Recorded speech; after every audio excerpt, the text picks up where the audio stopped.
Rocky was limiting himself with what Hamon should be rather than what it could be. Oddly enough, it's worsened by the fact that vampires kind of get buffed in this part. Not exactly, but at least the idea of them. The Pillarmen are just supposed to be stronger vampires with even more unique abilities. So why doesn't Hamon get that? Caesar kind of gets that buff, but what about Lisa and Joseph? They really don't. They're kind of just, for the most part, using standard Hamon, elevated by their own personal styles. So where are their cool buffs? Because of this box that Araki imposes on himself, this is where the birth of stance comes in, and where part 3 changes pretty dramatically from parts 1 and 2. At this point in Araki's manga career, he's really focusing more on style and fighting rather than thematics. This is ultimately seen as stance are more individualistic for the character they're representing than the grander part, which, I'm going to say this now, come back here whenever you're tired. That self-imposed box that he put around Hamon has been utterly solved thanks to stance. It was the right move. I'm not saying stance are bad as a power system. I think actually out of all the power systems in JoJo, stance are by far my favorite. But it's how Hamon is treated in part 3 and moving on forward is where I think Araki makes his biggest blunder. In the previous 2 parts, there is this idea of passing on Hamon, or the idea of being a hero to the next generation from person to person. First starting off with William to Jonathan, then to Jonathan to George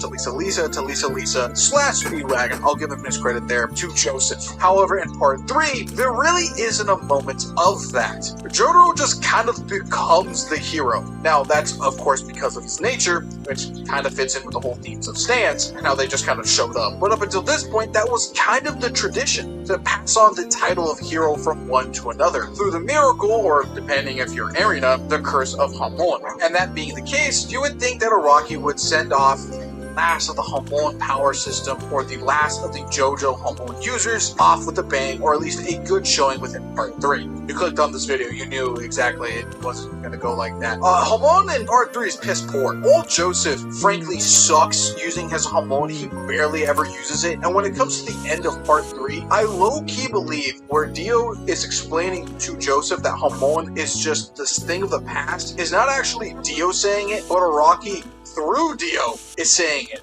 No, I might be looking too into that, but it genuinely feels like that. Hamon in part 3 feels near non-existent. It doesn't actually have any weight in the story like it did previously, even though we're dealing with a vampire, which, mind you, is a direct opposite to Hamon and its life energy. Even on that note, Dio's vampiricism is very non-existent in this part, other than the regeneration, which it does somewhat have a valid excuse, but you can definitely tell that Araki was trying to move away from vampiricism and Hamon by the end of part 3.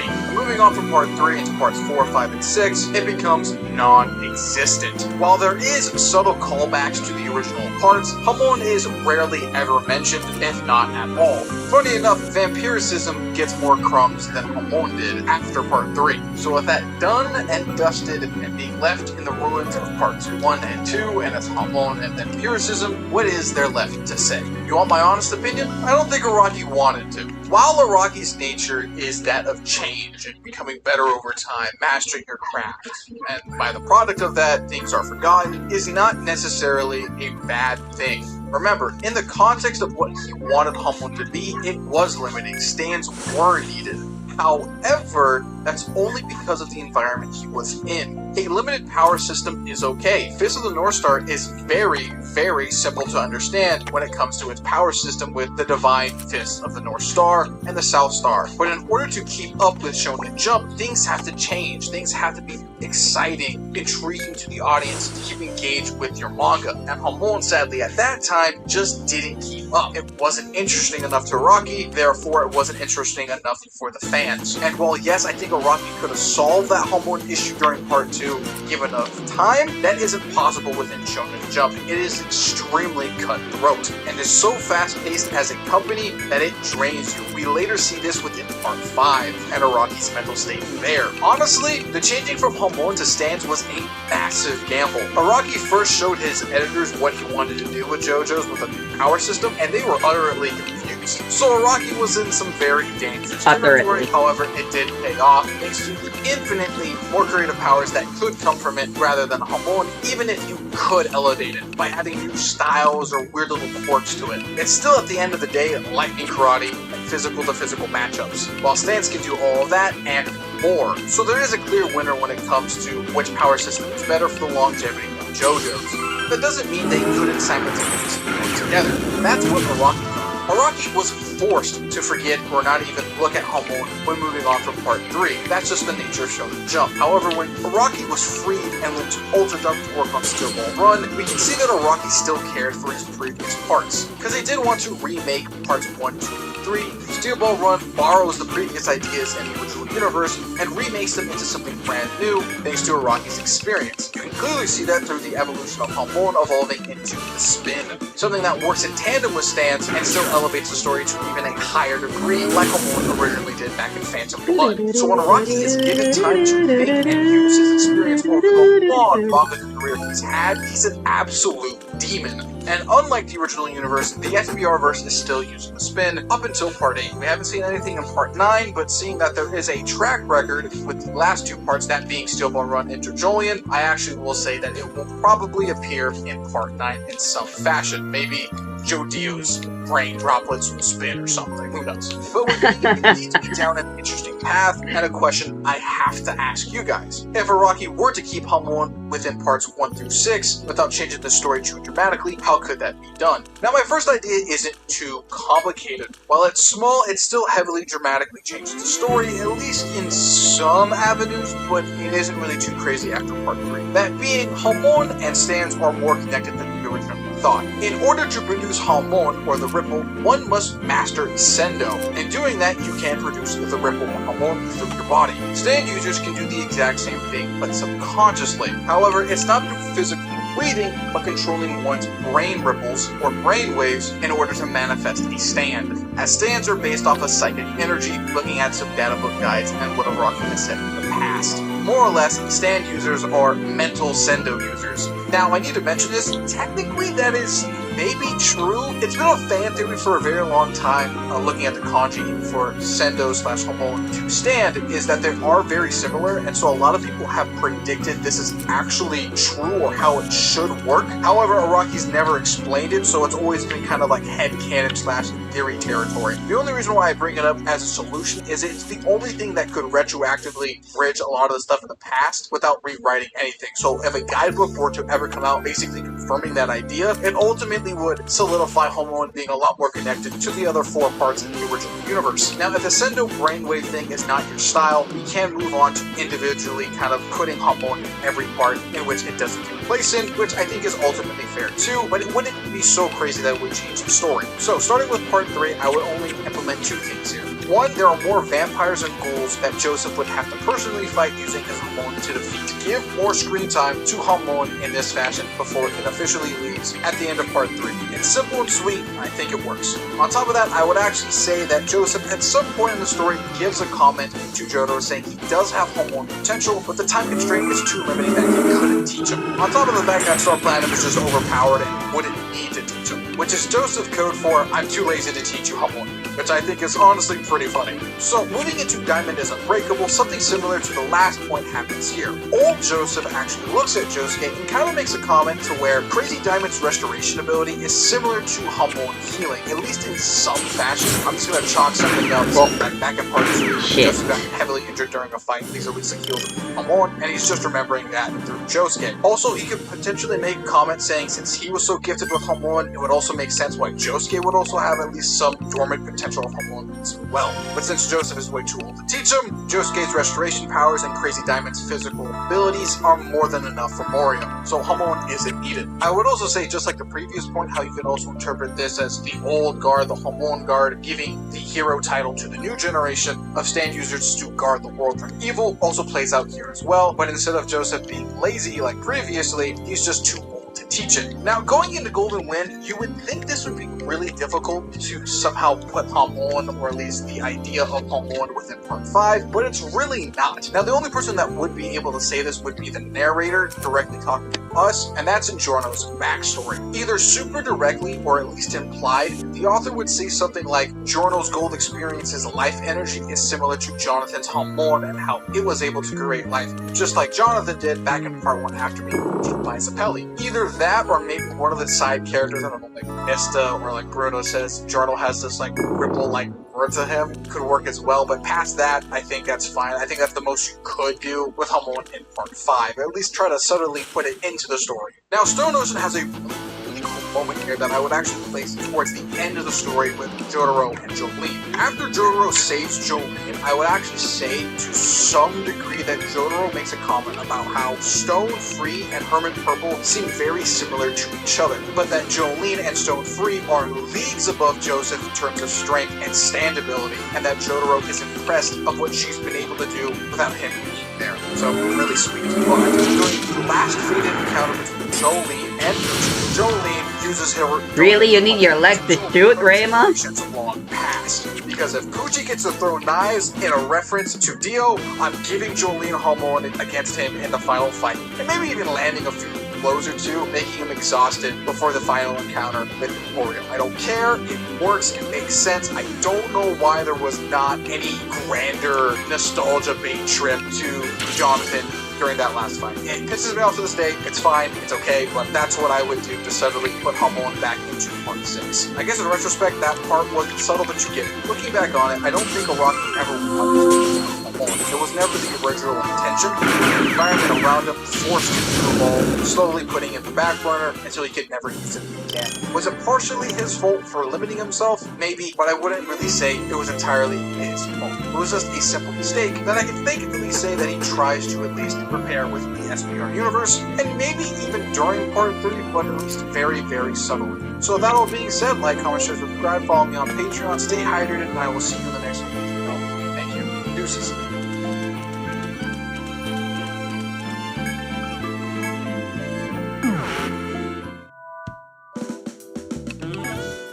Welcome back, everyone.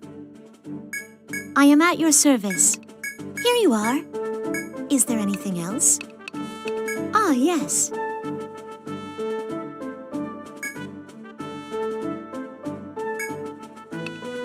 I shall await your return.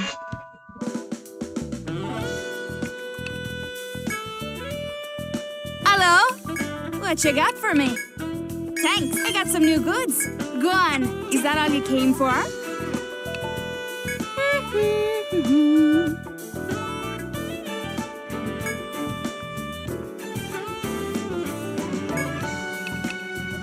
Thanks for the business. Welcome to the Rooster Inn. Very well, then allow me to show you to your room. 8 hours of sleep, imagine that. Sign in over here, please.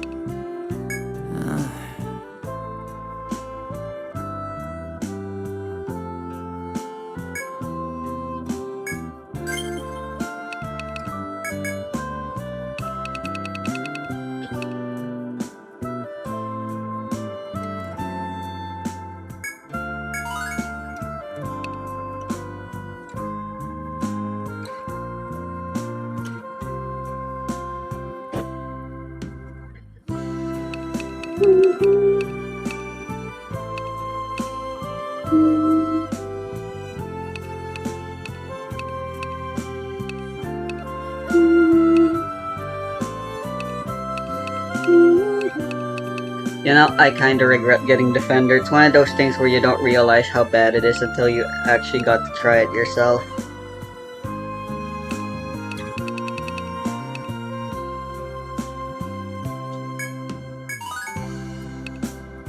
Sucks.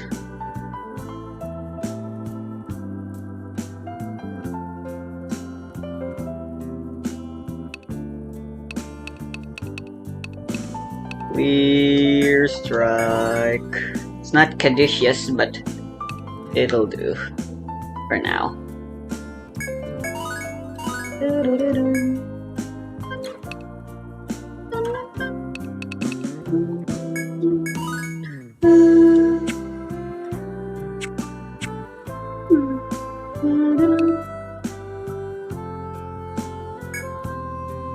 Sign in over here, please.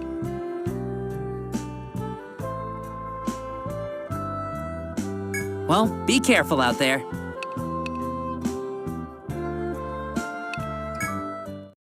Hey there.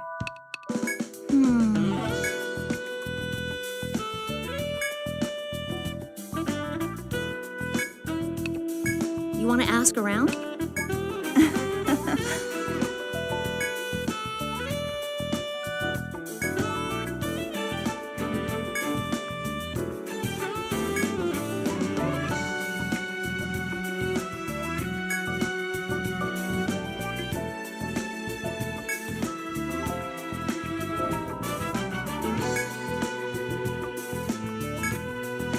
You want to ask around? Hey there!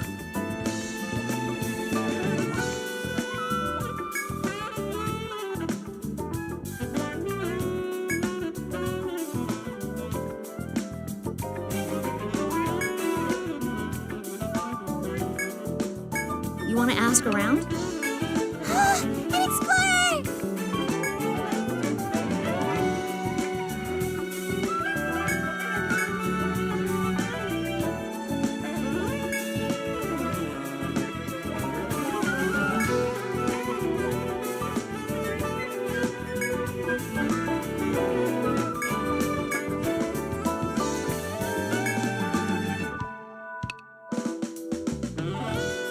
Which one are you interested in?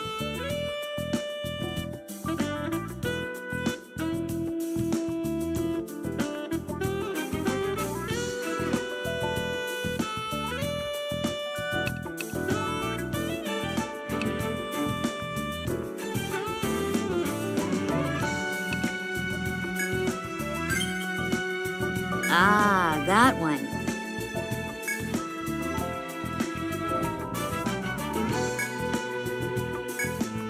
Which one are you interested in?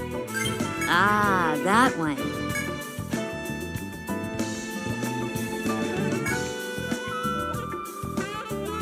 Really now. Okay, hear me out.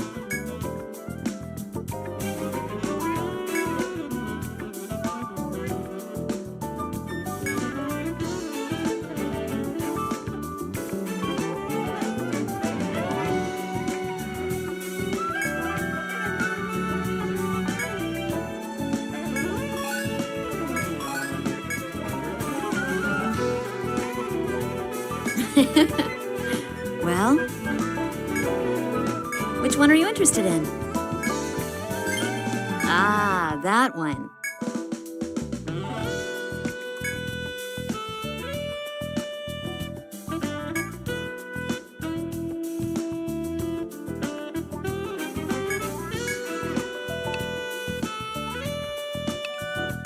You want to ask around? Yo!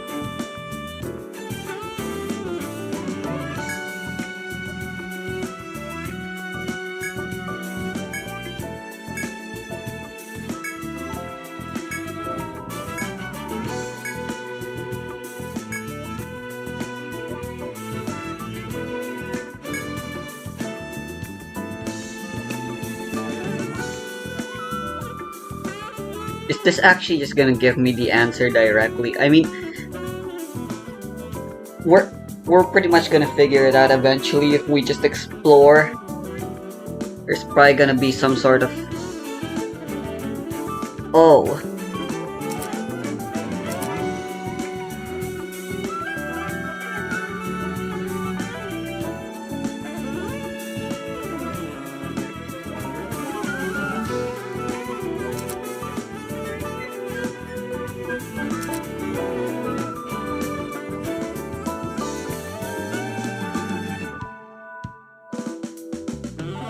Does it have something to do with the falls in 11 and 12?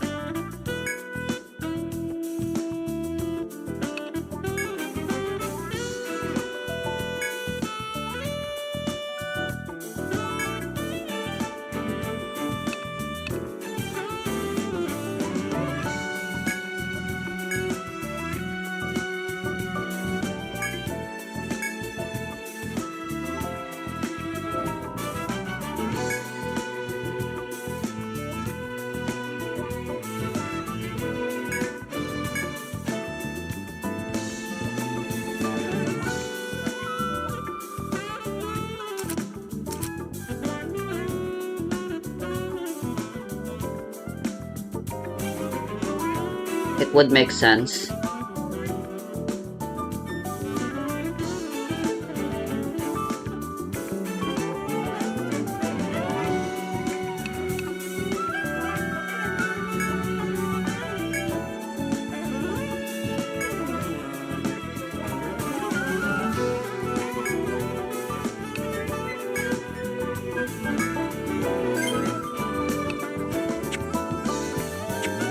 I'm counting on you. Want to go gathering for materials.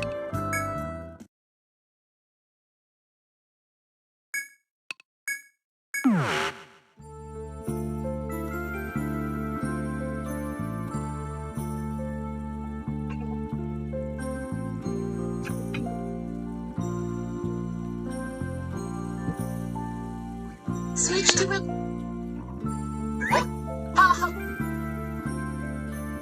I got my parcel! Tickets Reptilien-Tag und da regnet es auch mal langsam.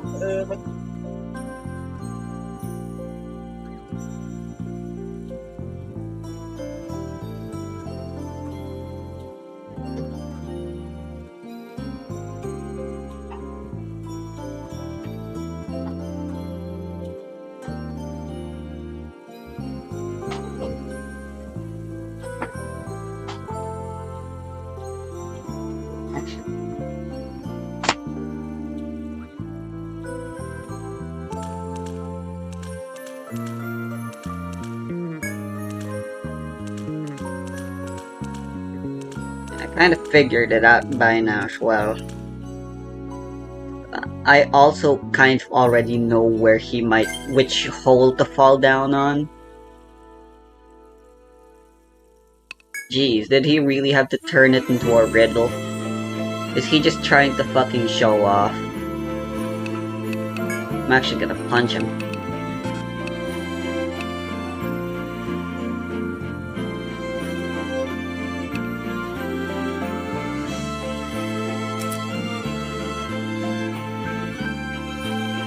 One, two. South, 2 steps and 1. Just say 3 steps.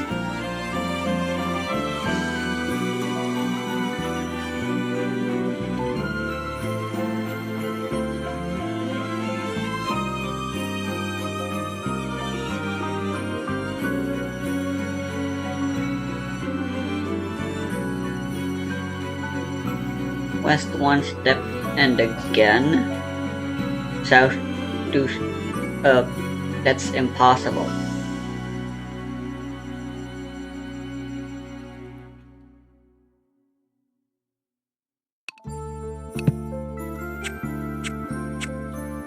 Whatever. It's either here or here. It's a 50-50. The fuck was that?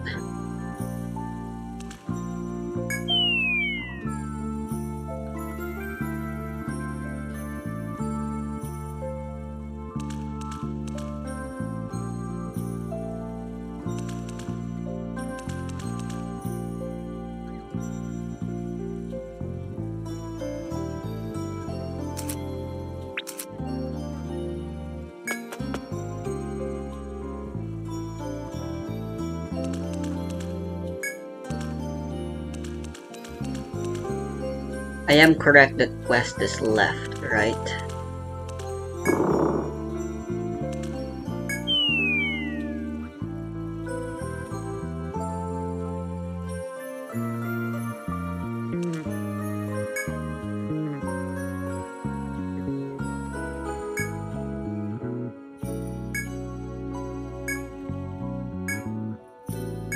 Oh? Yyyy. Didn't think I'd see you here.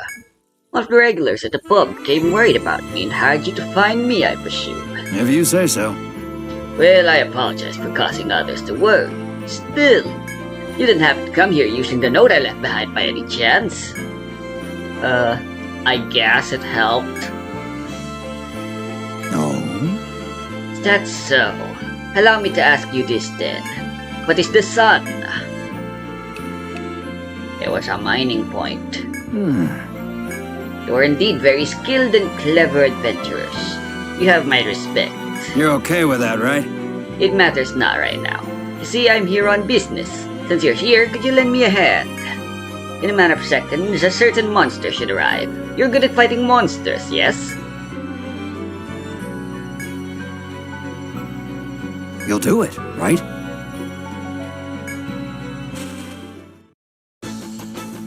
Oh, it's just these guys. Of course it would be a kill quest eventually.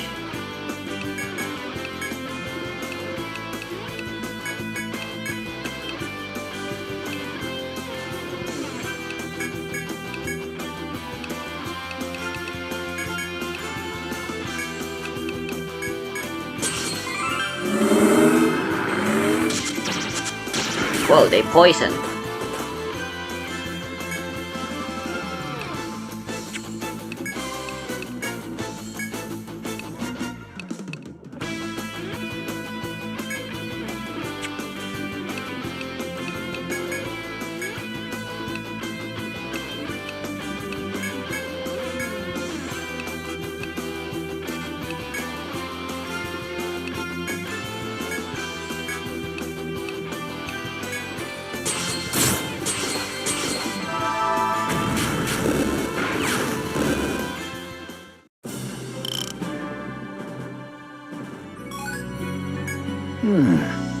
That's the end of that.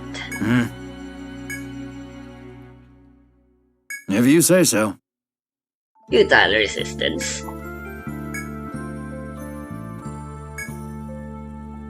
It's simplicity itself. Sure.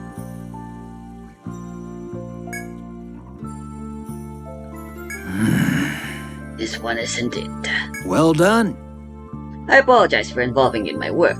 Just think of it as bad luck. Still, in the end, he didn't appear. Don't worry about what I said. You knew the details, it would only put you in danger. See ya.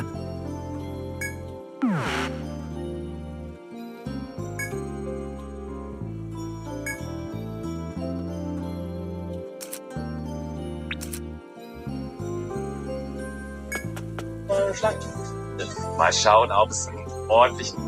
Welcome to part 2 of game-breaking Duel Link skill shenanigans, where we talk about some Duel Link skill effects that'll make you non-Duel Links players say, what in the actual... If you haven't watched part 1, go watch it. However, unlike last time, the Duel Hey Links there. folks may also not know How a goes few the of these job? as well. Well, some of you. Most of Hey, you are thanks. alarmingly well-informed. Okay, let's start with alternate win cons. Alternate win cons are nothing new to Yu-Gi-Oh! As of course, one of the most popular Yu-Gi-Oh! Monsters of all time has an alternate win con. Flying Elephant.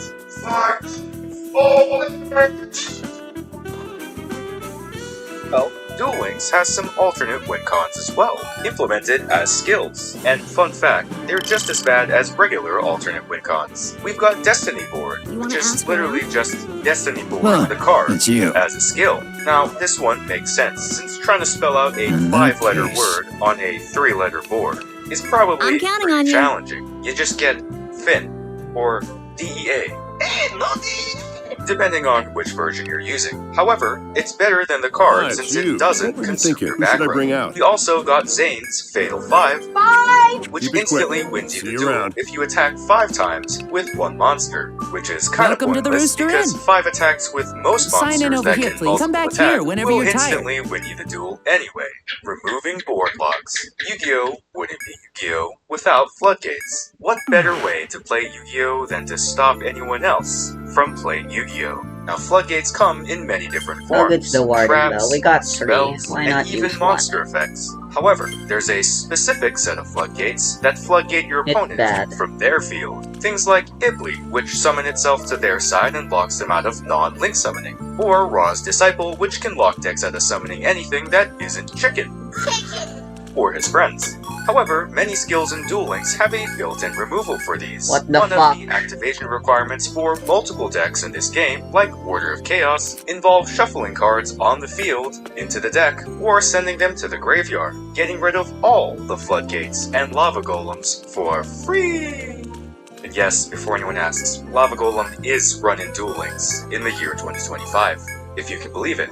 Locked out of summoning. Many skills in this game lock you out of certain summoning methods, because if a skill magically lets you cheat out 3 free materials, you maybe shouldn't be allowed to use them as XCs or Hello? link summon material, What you or got for even me? make something out of archetype. However, One of the consequences of Thanks this for is the that if business. you can lock one of these decks out of their summoning method, you Welcome basically back, lock everyone. him out of all Item summoning storage, then? methods. For example, Bish Vulcan tokens can lock any deck that can't link summon and doesn't run any main deck 5 or higher monsters Very from well. just playing the I'll game, look after and is there partially anything why else. our boy Bish Balkun Ah, is yes. banned. Black Rose Dragon. There's I a shall Black await Rose your Dragon return. skill that's just Black Rose Dragon's effects as a Welcome skill. back, everyone. You mean the Item one storage, where then? you banish a plant monster and make a defense position go? I don't even know what that effect is. I'm talking. Was this what you wanted? Is there Fun anything fact else? is that because skills are unrespondable, protection effects like Ding Dong or Neo's Fusion Have a have safe no trip. window to be used to protect from this. Hello? What you got for me? Negating negative effects. Negative effects Thanks. have been a part of Is Yu-Gi-Oh! that all for you as long thanks as for the you or I business? can remember. Things like Dark Elf or Jedi Gumo, which have negative effects to balance out their high stats, or Exodia Necros to balance out, but Hey there. Konami made this genius decision to nerf some skills by having them lock you out of certain card effects for a Come again, turn if kiddos. you use them. Unfortunately, this also includes the negative ones, like Welcome Amano to the room. Yuato Very well. returning Then to allow your me to hand, show you which to is your why room. for multiple points in Duel Link's history, Amano Stun was a viable deck. Hand Well, be reveal careful skill out there. shutdown. Nothing says modern Duel Links like revealing something in your hand to do something else. Maybe it's a small world search, maybe it's a Suship summon, or maybe it's a skill effect that requires a reveal to activate. And nothing shuts down a reveal harder than already having them revealed. Now of course there are cards that forcibly reveal your opponent's hand, like Mind on Air or Thousand Eyes Jellyfish, but Duel Links has a skill that straight up does the same thing. Is it good? Well, it only works for your first turn, and you Well, have to at go least I -1, finally got a so rare I one. guess you tell me. Literal theft. Retail theft has surged nationwide. Theft is legal in Duel Links. Skills like Edge and Retrofit can just kidnap monsters on your opponent's field and equip them to Fright Fur Bear. On top of being treated as if it were equipped by Fright Fur Bear, this effect is not just unrespondable, it's not just We got non-targeted, but it also just straight up works on unaffected monsters too, because it's not a card effect. On the topic of theft, we would be remiss if we didn't talk about Bandit Keith's Bandit skill, where he just takes one of your back rows from your field, and in case you were uncertain, the skill makes sure to explicitly bring up that this is in 11, fact 12, theft. 13, On the topic 14, of 15, theft, 16, how about 17, reverse theft? 18, 19, Untheft. 20, 21, Using 22, 23, surprise 24, present, 25, a skill 26, belonging 27, to 28, 29, Oh, 30. No, not 31 her. steps. You can That's give it. your opponent a 1, bad 2, one, 3, usually 4, a bad one. 5, This skill 6, is 7, massively 8, nerfed 9, for reasons 10, I bring 11, up in 12, this video. 13, But to put 14, it 15, briefly, 16, free 17, Mech 18, Knight 19, call. 20, 21, Permanent 22, 23, removal. 24, 25, Destroy, 26. shuffle to death, banish, How does banish it, how, face de- down, how depressing? for every removal method that comes about. There comes about a way to get them back, except for one. Mind of the Planet is a Sarah and Aigami skill that takes your opponent's banished pile and turns it into the vanished pile. Canonically, they go to another dimension, but I've always just assumed that Sarah just chucks them off the table. And that's it. I made this video because of all the comments you left in the last one, on top of realizing there's a good couple of skills that I forgot to mention. As most of you Duel Links players know, most of these skills aren't good, or even played for that matter, but I do think that they contain some of the more game-breaking effects. Anyway, thanks for watching, leave any more comments in this video, and I'll see you guys next time.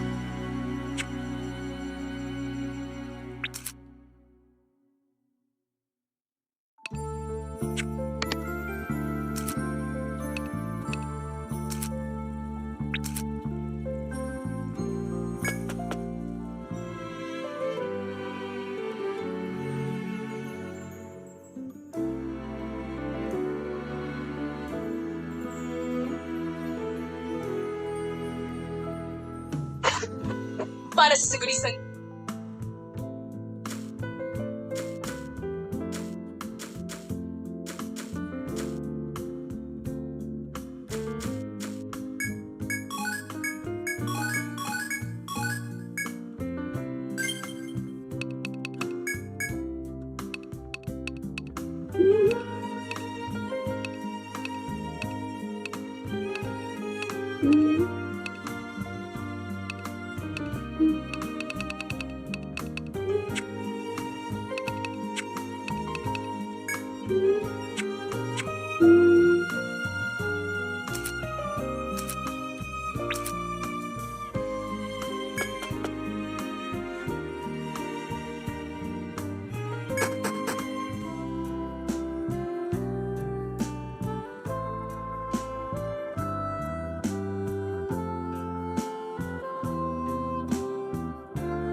What you got for me?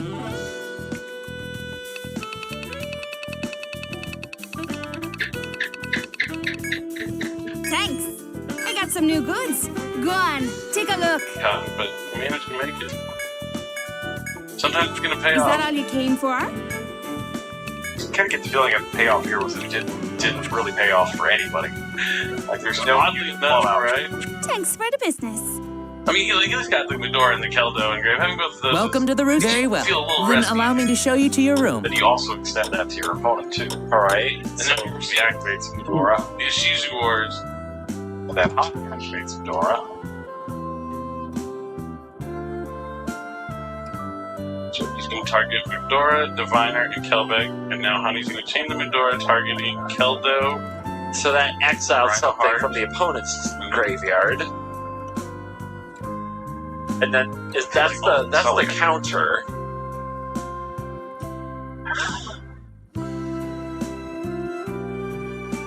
Alright, so all this is going to go back in the deck. Well, Sure, why not? Kelbeg came from. I was like, did Honey summon one from his hand? I didn't think so. nope, that came from the other Kelbeck.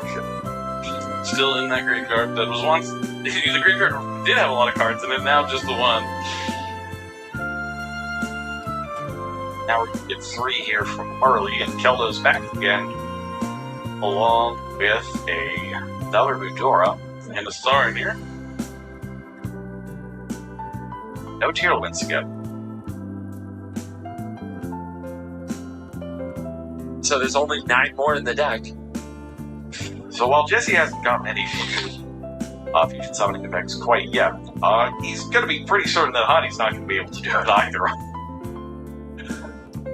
And he's definitely covering his bases. It looks like he's going to use the star in here to send a Seal to his graveyard. I saw him point at it. That'd be interesting. And then he's going to use Plan. It looks like he pointed at his Plan. I don't know if maybe he wants to target his own Sharon or Merrily. Try and fusion summon. Is the trigger for that appropriate Oh, here? excuse me. I don't know. Just remembered I'm something. not sure. You're the commentary, you Are we tell going to me. chain after the shuffling? Or I is think it so. I think so. Yeah, Yu-Gi-Oh! Commentators aren't fun. So he lets him do I haven't target Sharon. Seen Okay, any yeah, other this was in response to the competitions perfect for other card games, so I wouldn't have a basis for shuffle everything how back good and send it to commentary for card Then games he's are. playing it. Yep. That is exactly how it's played. Well, be careful No. out But there. I know Going esports, to see. like Smash and stuff. Yeah, okay, so you sent down the Druisworm with Sarnir, and now on a new chain, he's going to activate Sharon. But this is still Honey does have Beast it's Steel still back. Jesse's turn. Oh! In response, it's a orange light. Pitching a Guido, the Ancient Sentinel. Honey has his own Herald with discarding Diviner. Not getting extra value there, but it could be key here in stopping Jesse's turn. What does that mean? I swear, Jesse, if you have another Herald, this place is going to explode. I mean, Herald Orange Light, we talked about it going into this weekend. It's definitely one of the key cards in this deck that makes it so good. Force of will, baby. And we hear it once again. You know, if there's one phrase that is going to haunt all the participants of this tournament in their dreams, it's in a new chain. In a new chain. In a new Well, chain. in a new chain. Yeah, it's a good one, but the effects just keep on coming. A lot to keep track of, but when you do it meticulously, it really pays off, which is why we have 2 excellent duelists all the way here in the finals. Out of 1,800, not an easy feat. Alright, we're going 5 more. More for Guido. And he hits one. Honey has quite the crowd What? behind him there. I don't think those wheels were like that epic. It's just a Rhino Heart and a Hop. Dude, It's look at how just many equal cards one, are though. built already. That's true. I guess the Rhino Heart and Hop, the Rhino Heart could be a lot. That's a discard from the hand plus a send. I thought Dredge would have just as So long as many. you haven't had a turn yet. Yep. And Honey had, If not more, you guys play with 50. Which is going to come back. Also, by that's the- depressing. Jesse Come still on. has the Keldo that he can use right now. Give to cut off me the that goo. opponent's hand Rhino Heart.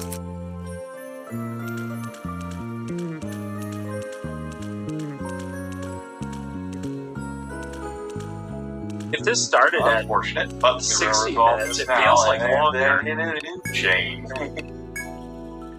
4 before things are going. Oh, it's definitely been longer. It's like 8 minutes. Put those 3 back with Keldo. 65 minutes, right? He did some of the Magnum, so the Magnum will be able to add a dragon. Well, yeah, this guy fucking kills Okay, us. more shuffling. Jesse just has him early. After all these mills, Run! the key. Oh my god! Station really because you're putting off the Herald of Orange Light into a Herald of Orange Light. Might spell disaster for Jesse in this game number 1. Alright, Honey's has survived the onslaught. They're making it like it's a miracle that I got a turn. Your first turn is Welcome a back. gift in Yu-Gi-Oh! Come is back what I'm here getting whenever from you're this. tired.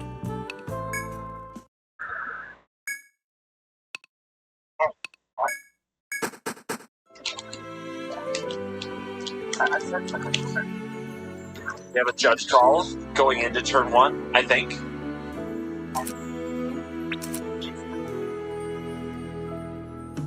Right now, it is Hani's turn. Oh, I see an ultimate rare. yeah, I see a terraforming and an instant fusion over there. Jesse doesn't want to even get the satisfaction of playing his turn. Doesn't want to leave. What just happened? Jesse conceded? What? They didn't do anything! So, okay. I'm guessing Jesse went for a win attempt and got hit with the orange light thing twice and then just assumed that with the graveyard loaded that Hanny was gonna win. Okay, makes no sense to me. That didn't even have to take your first turn to get the concession? Didn't win on turn 1? And scoops? Besides, you know what? I just have this early. It's not going to be enough. Not going to be pushing into a game number 3. He's got to be super lucky. You know he wants that individual title. Oh yeah. When you do it, it's just 3v3. Your buddy's always going to give you problems. Ah, you got carry. You need to win 2 more of those to get a full win. Those little silly. Oh. We have to go Let's fix up institution. That's a good Uh-huh. And then on the other side, Jesse also just got 2nd place very recently at YCS Niagara, and he's got 2nd place 2 other times as well. So he's definitely not a stranger to losing in the finals. So I imagine he really wants to avoid having a 4th finals loss. But 2 wins on the other side of that, and a UDS win as well. Might need a second turn to do it. Apparently that's insane. Pick up Hero and Scream. Okay, I know the Scream. And there's the Primeval Planet, Instant Fusion Planet. A solid opening. So go get one of the enablers.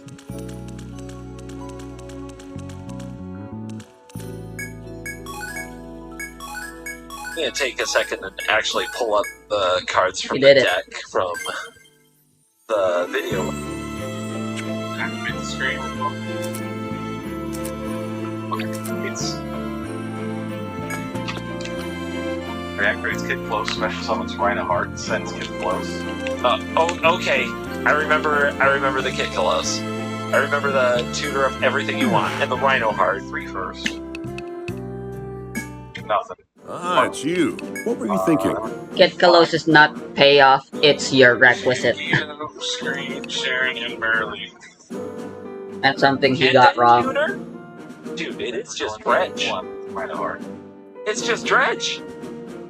Who should I bring out? 2 element names in this game number 1 already off to a way better start than he was Keep it quick. before. In Magic, they banned everything with Dredge because they figured out you could just do this. Flip over a huge chunk of your deck and get too many resources.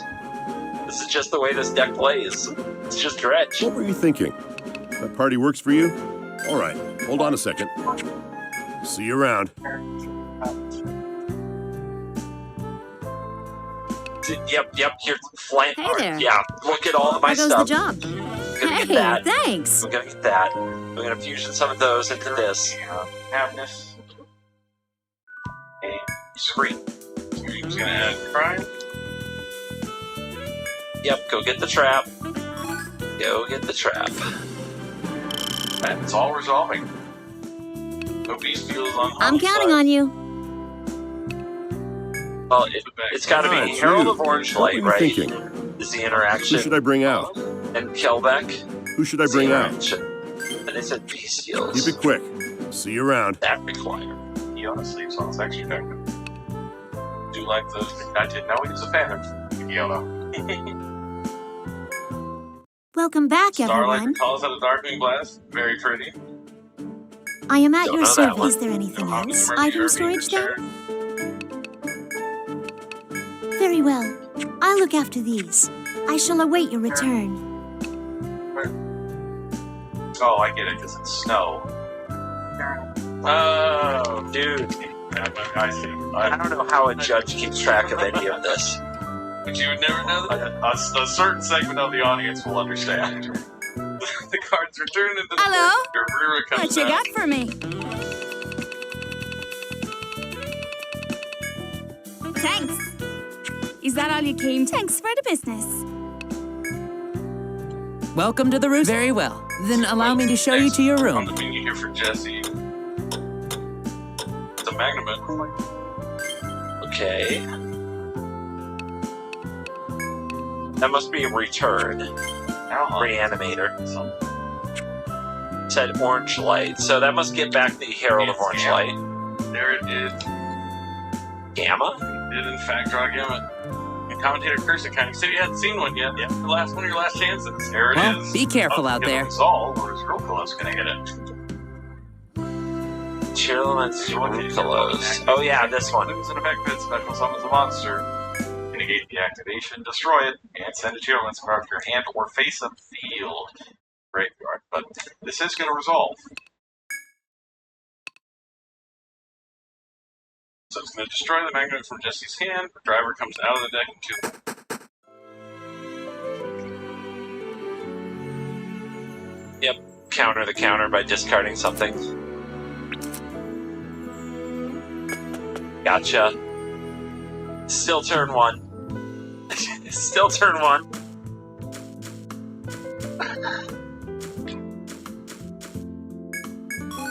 Almost so kill. So I'm guessing the play before was he could Magnum, he could blink Garura and Magnum away for a dark. But instead he's going to normal summon this Medora, go into Dweller. The Dweller is going to have a water monster underneath it, so it's going to get boosted, and he's going to be able to send Medora to the opponent's turn. I don't know what any of that means. That's pretty rough. Okay, it's bad. Got it. Not really sure. Who's it bad for? Not really sure what you're doing. Doing against this one. I don't know what they're talking about. Jesse had a pretty incredible turn one last time, but got stopped somewhere, and then conceded. Game, so it makes you think I don't know who's winning. Immediately deal with the Dweller. Let's see, does he have Herald of Orange Light? Oh, the Dweller means. Okay, so Jesse's got to be favored. Oh, yes. Not Herald of Orange Light, but something. Because the Dweller turns off the graveyard, right? But there's got to be a way to counter it. There's got to be a way to counter the Abyss Dweller, right? And now Scream is going to activate in a new Jenny. And hit all of your legs. I wish it did. Actually, all of them. All three? That is pretty crazy. Honey's like, okay, yeah. Wait, what? That triggered on Honey's turn? First game on those mills, that picks up for their game number 2 for him. Yeah. They're all quick effect. So that was turn one for Hani going second. Flipped over the three waifus. It just conceded? I don't even know what would happen next. I really love those sleeves. They almost look like they're multicolored with the way the light moves off of them. Oh yeah, handshake. Dude, will we see turn two from either player? Is it possible? Let's see what he's going to lead off with. His main phase starts with the Minor of the Herald. Not the normal summon you usually want to have, but imagine you're going to send down a Kelbeck or an Agido to mill 5 for both players. Don't know that one. Minor of the Herald. It looked like he had triple tactics talent. Hello? So maybe even more. What you got for me? It's Agido to mill 5 for both players. I know triple tactics talent. This is it. This is the big Thanks. hit. You see him preparing to build Is that the all you came The for? nurse. Yeah, that's exactly what I'm doing the same thing with my hands right now, just thinking about it. Okay.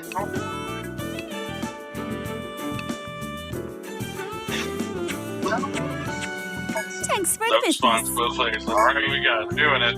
Welcome to the rooster. Very well. Then allow me to show you to your room. Oh, is that good? Is that bad? Okay, so Honey hit Well, two be names. careful out there. And a Medora. And Jesse didn't hit a Medora or a Keldo, so if he doesn't have B-Skills, Honey's gonna be able to resolve his 2 TR elements. Just toughness. Just toughness. Just toughness. Now it's up to Jesse if he wants to trigger his Agito or Kelbeck. He could have both players mill another 10 right here, right now. Ooh.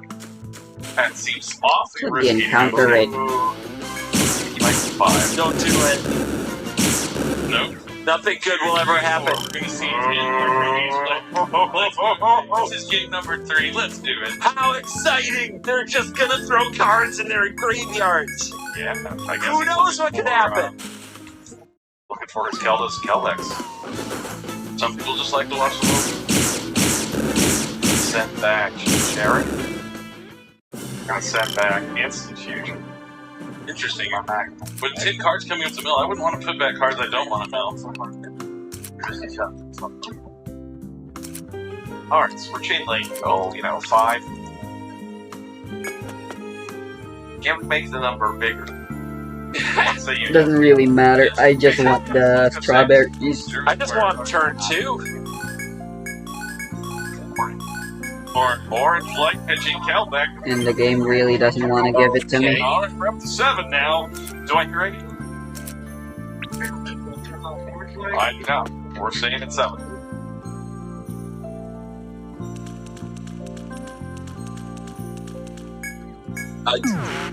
Okay, something's got shuffled back in. Hello? I'm saying What exactly you what I'm got for thinking. me? We're about to mill 10. It's about to be great. Thanks. Let's go. This is Is that all you crazy. came for? This is crazy. What is going to happen? Thanks for the So, business. folks, normally when we're watching these games in the finals, we can kind of see where it's Welcome all to the gonna roost. happen, Very how well. it's gonna play Then out. allow This me to is show you to your anyone's room. game in this moment. Just casino. The casino is wide open. No Mudora or Keldo. Well, be careful out there. 4, 5. Okay, we got double Pearly. Got Sharon. Now we're doing 5 more. I don't know what Gotta those Keldo. are. Okay, that's what you need. There's at least one. There you go.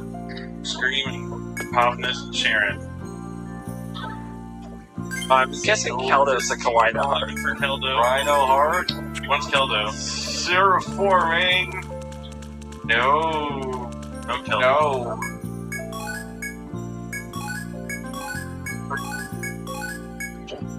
Dude, this is still. Where are we? Hani, turn 1. I mean, visibly displeased that he did not build one copy of Keldo. And 10 cards. That's rough. It's tough.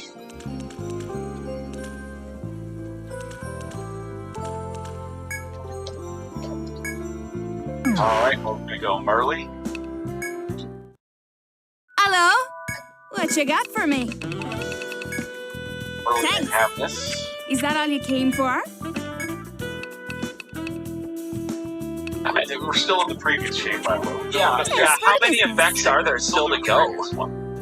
Welcome to the And that Rooster Inn. started. Very well. These huge Then songs. allow me to show you to your room. Does that mean there's still summoning to resolve after Well, all be this? careful out I, there. I still don't think I've actually seen the thing coming out of the deck. So this is the extra deck, right? This is it. This is the summoning happening. Which one is that? Your chain. I think that is Signs again. Kid Signs Kalos. ready. Kid Kalos? Is that what that is?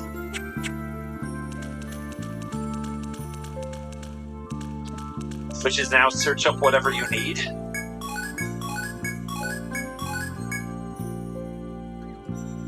And then fuse again. Also, Titanic one. Yep. Yep. 1K.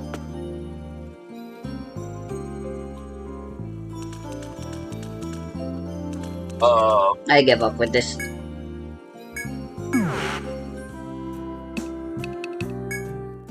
Ah, it's you. What were you thinking? Who should I bring out? Keep it quick. See you around. So sorry. One Welcome Kitalos, back, two everyone. Sharon. I am at your service. We're like 10 minutes Yes, into at this once. turn already? Is there anything else? Item storage then? Item storage then? Was this what you wanted? Here you are. Dude, definitely have to keep track, maybe on paper, Is of this all what the you things wanted? Here you are. that say once a Was turn. this what you wanted? Do we use Here Sharon you yet? are. Was this what you wanted? On Here whose you side are. of Was the field? this what you I'm wanted? guessing. Here you That's are. a problem, too. Was this what you I wanted? think so. Here you are. Was this what you wanted?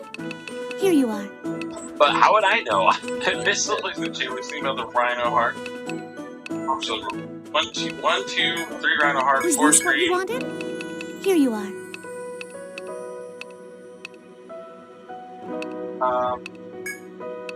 Was this what you wanted? Dude. Here you are. Dude. Was this what you wanted?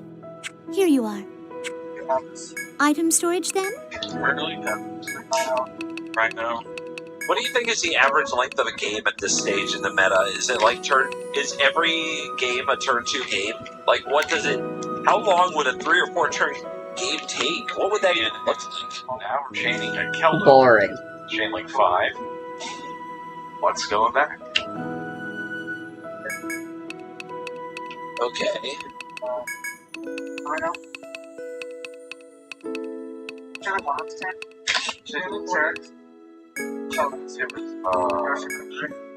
Very well.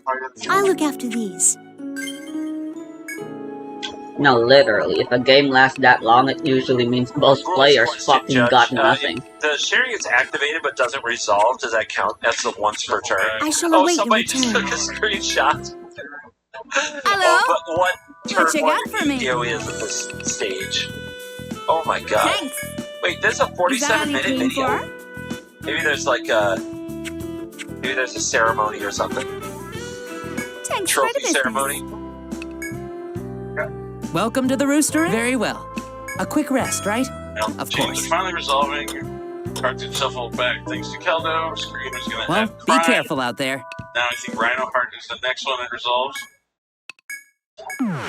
A summon and send a card from my hand. So he's going to send the Soliac. It's my favorite card to send Rhino Heart. You get to summon a monster, send a monster, and add a monster all at once. Yeah, that's fair. Now the Mercury's putting the deal in itself to go for Mud Dragon. 2 monsters, It is. same attribute, In different types. Yu-Gi-Oh! Like, what is even happening right now?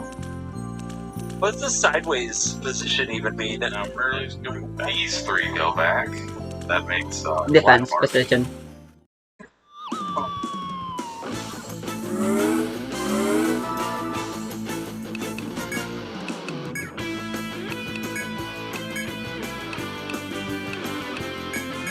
And now we finally reach the kid close that was initially summoned. Uh-huh. Quite some time. These commentators are doing God's work.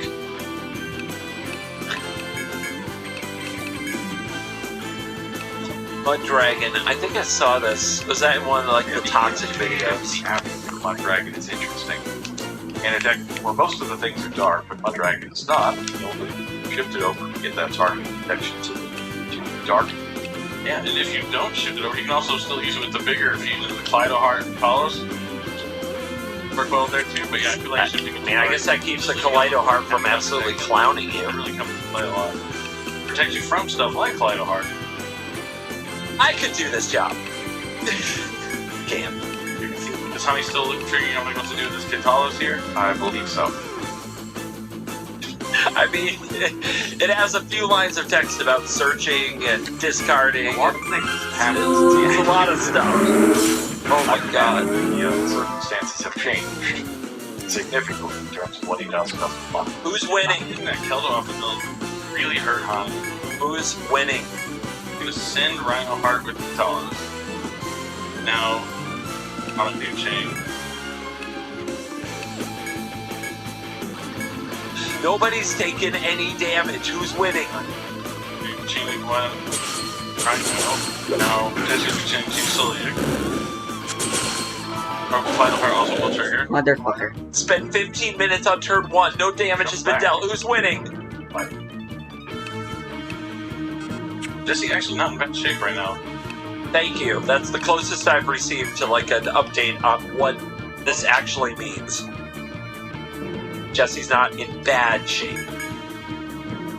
So you're saying all that and we're effectively neutral? Oh my god. Oh my god. Oh my god. So look at Sharon at the hand for Jesse.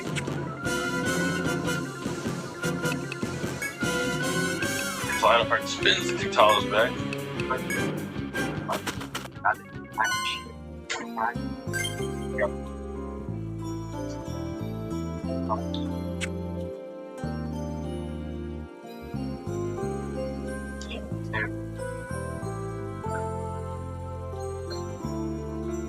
The judges need detailed notes to keep track of any of this. Jesus.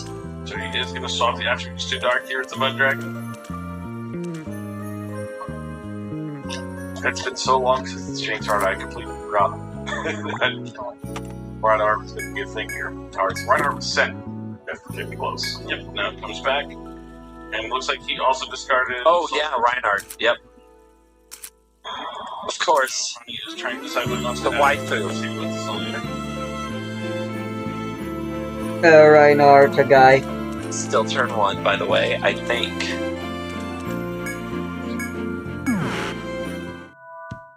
But sure, he can be a waifu in our hearts. Hello? Which one you want? Graveyard with Reinhardt's on-field effect from his summon. Here you go. Is that all you came for? Thanks for the business. Oh, that's another Welcome mill? to the Rooster Inn. Oh my god. Yeah, that's another Oh, mill. I'll call the Surviving by anything buying else a I can very nectar is well. actually way more Then allow me efficient. to show you to your room. Okay, 30 minutes. Check the time, it's turn 1 and game 3. Well, be careful out there. Minutes, which is plenty of time. Welcome back, everyone. I am at your service. Here you are. Is there anything else? Have a safe trip. Hello? What you got for me? Is that all you came for? Okay, so all our stuff can't be Never mind, targeted, that's targeted all at all. Next time you should buy something. This is still Hani's first turn, so... Yeah, just checking. I was wondering as well. Okay, It looks like Hani's trying to break the board, but that is not the case. Abyss Dweller shuts out the graveyard on your turn. Right now... Might ensure a turn 2 for the first time in history. Stalin, he's going to take the Mud Dragon, one rogue with Diviner the Herald, a level 6 monster for Baron's What? Lure. He's going to use Baron's effect to destroy Kaleidoheart. Wait, what's happening? Now he's warp speed. Now that he knows that all this stuff's going to work. How'd he know? Oh, because he locked the graveyard, Alright, maybe? so Jesse's stuck under Abyss Dweller. Hani's got a negation from Baron de Fleur.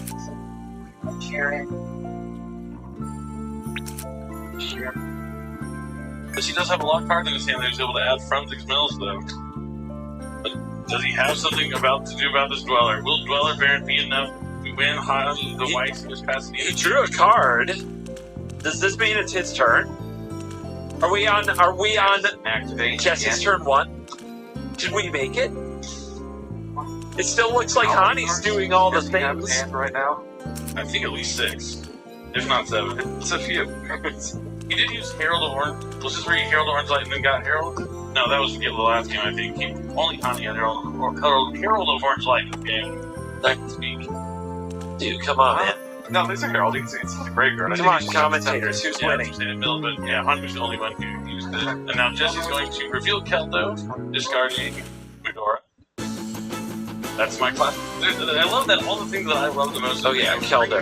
Discarding I know this one. Keldo discarding Medora. Those are all my favorite bread and butter combos, and these players doing that excellently here in the finals. You just get so much value out of it. Because now immediately Jesse has 2 shuffle back effects online.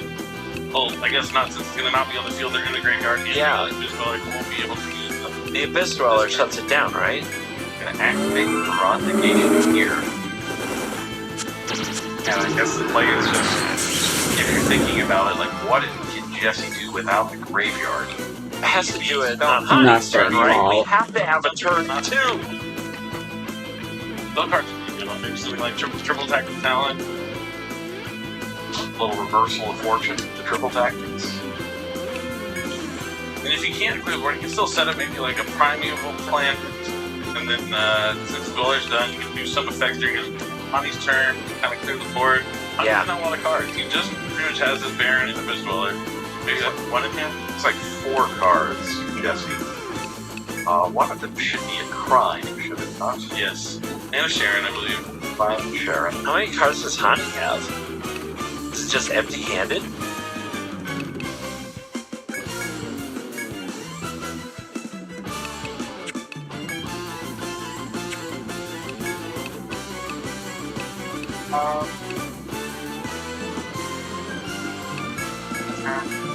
So he uses normal summons to Sharon. Goes to battlefield for Abyss Dweller. That's 1800 over 17. Okay, Abyss Dweller's down. Dude, turn 2 is gonna happen. And sets 1 card, so he's gonna have a tier level monster Yes! field, so the crime is available. We have a turn 2! Nobody's scooped yet. Put this Baron back in the extra deck. Nope, stays on the field. He wants to use that destruction effect. And it only took us Or does he just not using effect? 17 minutes to get here? Something like that? But now what is Hani's follow-up after this? Jesse has Medora and Keldo in the graveyard to shuffle back cards. Hani does have a Sharon. Sharon is Karen. Discarding Calmness.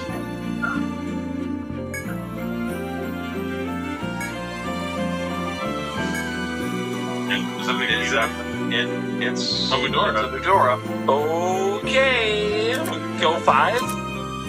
Is that 5? No, it's not. Something. No, what's a Medora? What does Medora do? It's not what I think it is. But now that he has his own Medora, he can put back his own Abyss Dweller and find a way to make it again. He just gets another level 4 monster onto the field. That would be nasty. Sure, let's just keep running back Abyss Dweller. That's how we achieve fair Yu-Gi-Oh! Nope, his none maybe. Yeah, you're right.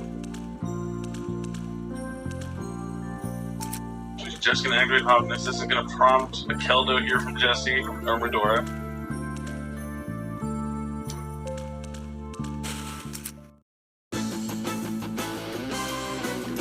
Alright, that's just shuffle it back in, right? Targets 1, 2. And pop. I'll put that Kaleido Heart back so you can summon it again.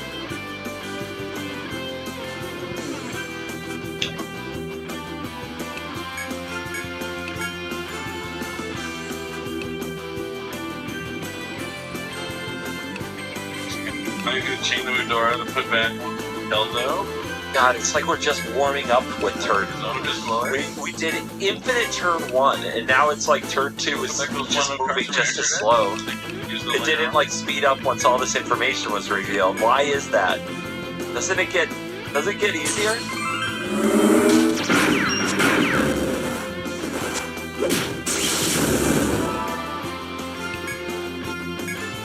And left drag. Yes, left drag. And now let's see if we change his Keldo.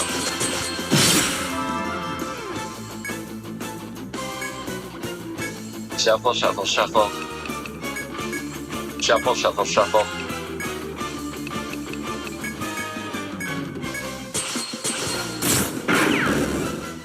Targeting Kelder. Need it. Gotta get that out of there. And fine. Which is funny, because having them back in the deck, they're just gonna get milled again. Eventually. But you're just hoping. Where it belongs. You're just stalling. And that means the Havness will resolve.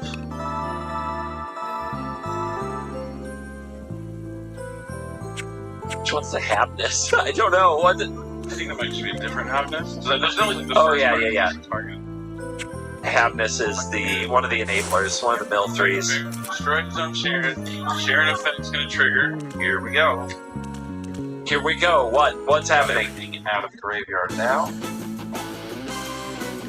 Somehow, On the back's left, guess he's using both. what the hell? Somehow, The graveyard is completely empty again. Kigtalos. What? Oh no, it's still over there. See Honey Speed picking up here. He's gonna grab Solia. Use Kigtalos effect here. Summon back. Rhino Heart. Yeah. One Rhino Heart, two Kigtalos. Things are looking really good for Hani here. Okay, why? Battle Fate's already been done, but he can still get back to that dwelling. It's in there. That's why, because he wants to lock the graveyard. Scream and another Mudora here, so it's going to be 4 layers of disruption, and the Rhino Heart is going to be able to sit down, apparently named that he needs.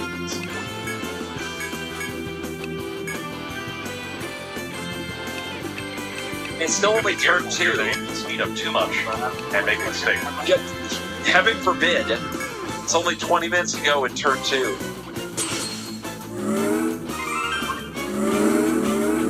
Two monsters with the same attributes and fights. Tutors on tutors, my god. Baron Abysmal. Wombo combo here for Hani. Using the dual attack again. Set Solia. Cross phase activates Abysmal. I get it. It's like Time Walk, right? The opponent can't. Phase is going to return to the Baron.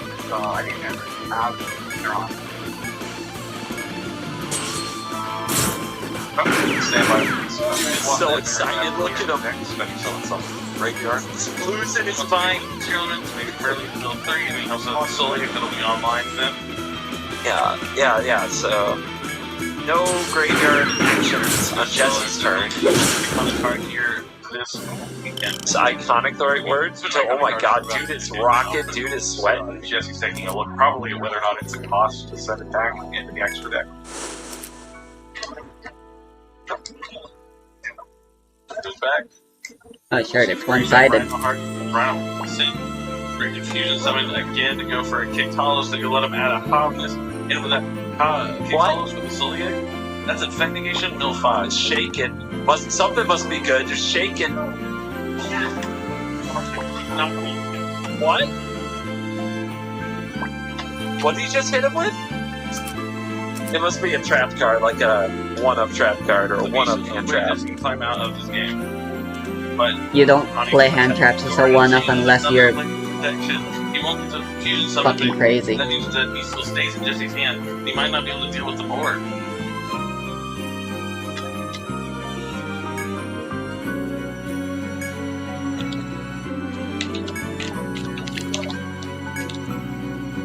Like, Okay. steal something? Takes another look in there. Not really a whole lot of stuff. Can't really see what the cards do from that. Particularly. Take a look at some of his power spells.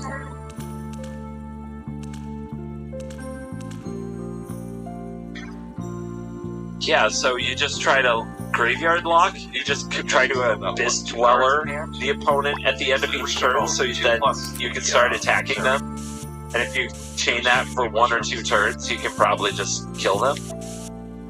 With whatever the stats are of your cards. Finish things off.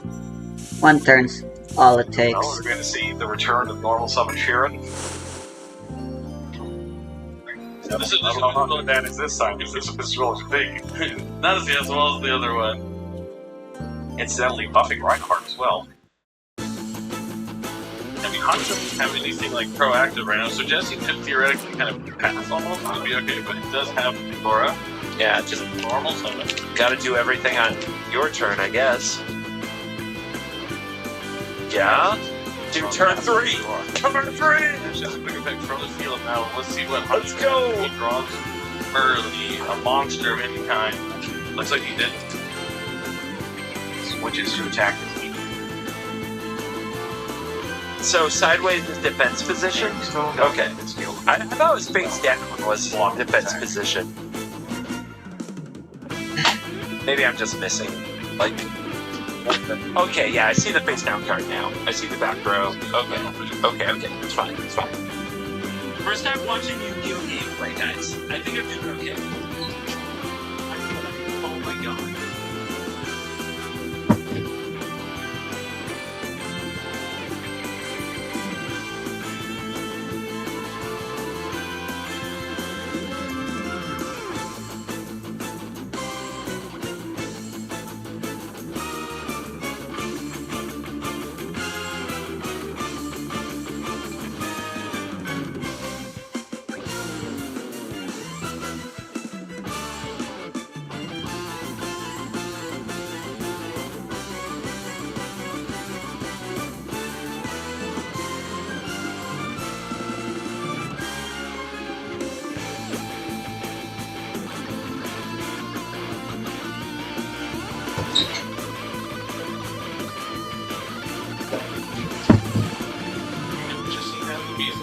trying something right now.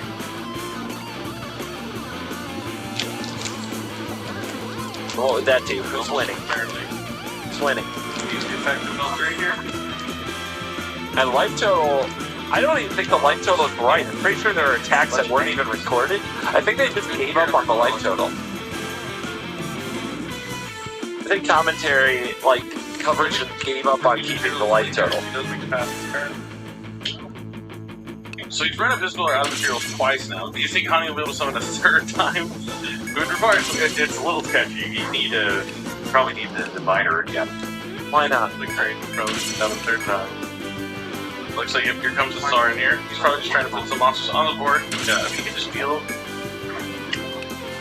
I'm surprised. Did he not have like a Hobbit or a Merly just went back previously? Shows up the Reinhardt? I don't know, that was a while ago.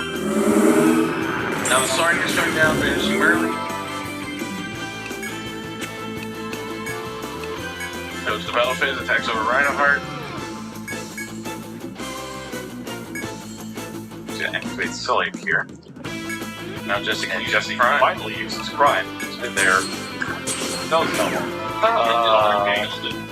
Okay. Honey not have business class for that. Well, I'm assuming he thought that through because he knows that it's been there the whole time. Yeah, he definitely is, but with Jesse Pistol are just one card in hand. Jesse has Eudora now, or Keldo in the graveyard.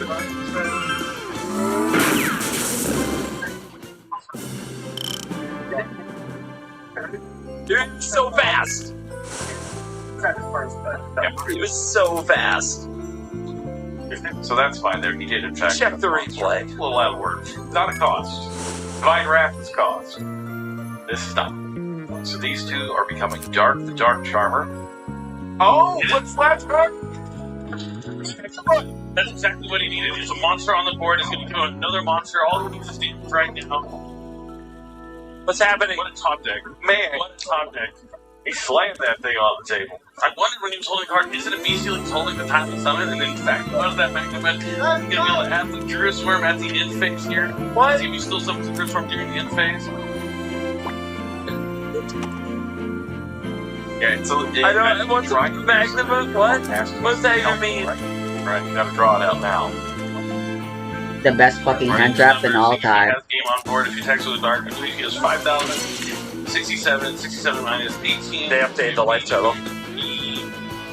67, 49.50, I think. So that's, he definitely has enough if he just summons two the bestial and going to be able to go for game. As long as that dark when destroyed, he doesn't search something you just can summon.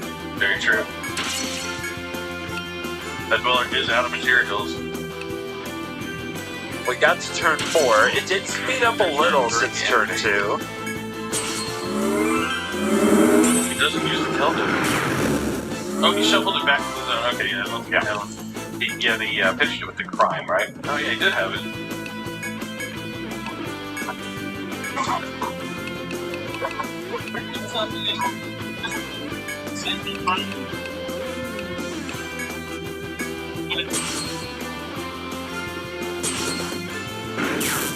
Oh my god. Body candy. I'm so excited. Ronnie sees him for my pound version. Dude, the shaky cam. That was tight. Oh my god. I now have watched a Magic Yu-Gi-Oh! And of course it had to be whatever the heck Tearlament's Ishizu is. Now I mean, how could I know more? I couldn't. Thank you for this. Okay. Later.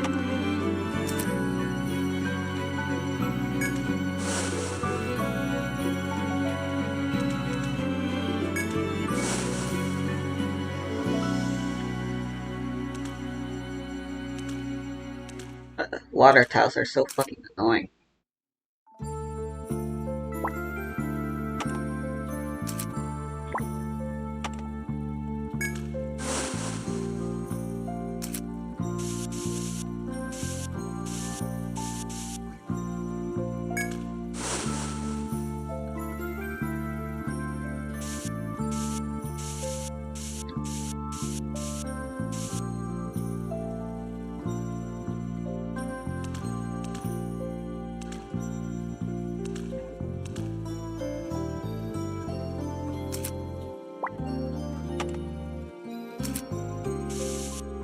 with all the fishies.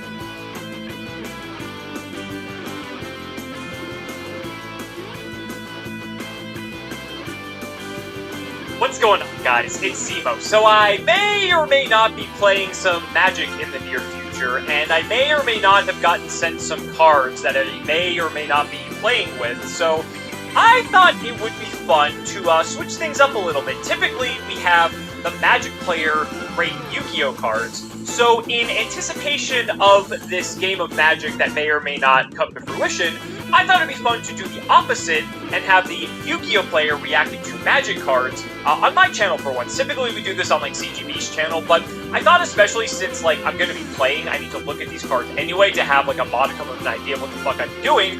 But I thought it'd be fun to like react to some of them and kind of just like discuss how our games are different, since you guys seem to like these videos. It's a bit of a last minute idea, and I thought, hey, you know what? I gotta read these cards anyway, so why not? Let's just read some of them, you know, for all of you guys, since you guys seem to enjoy it so much. So let's go ahead and get into it. I pulled a few of them up here, and this is gonna be interesting. Here's our first one. This card is Intuition. This card, I don't really want to say what these cards cost, because if we're gonna translate these into like Yu-Gi-Oh verbiage, a lot of this would be basically, like, cost nothing for the most part. Like, this is an instant, so this would basically be, like, a quick play spell, like, in our mind, right? So, this is Intuition.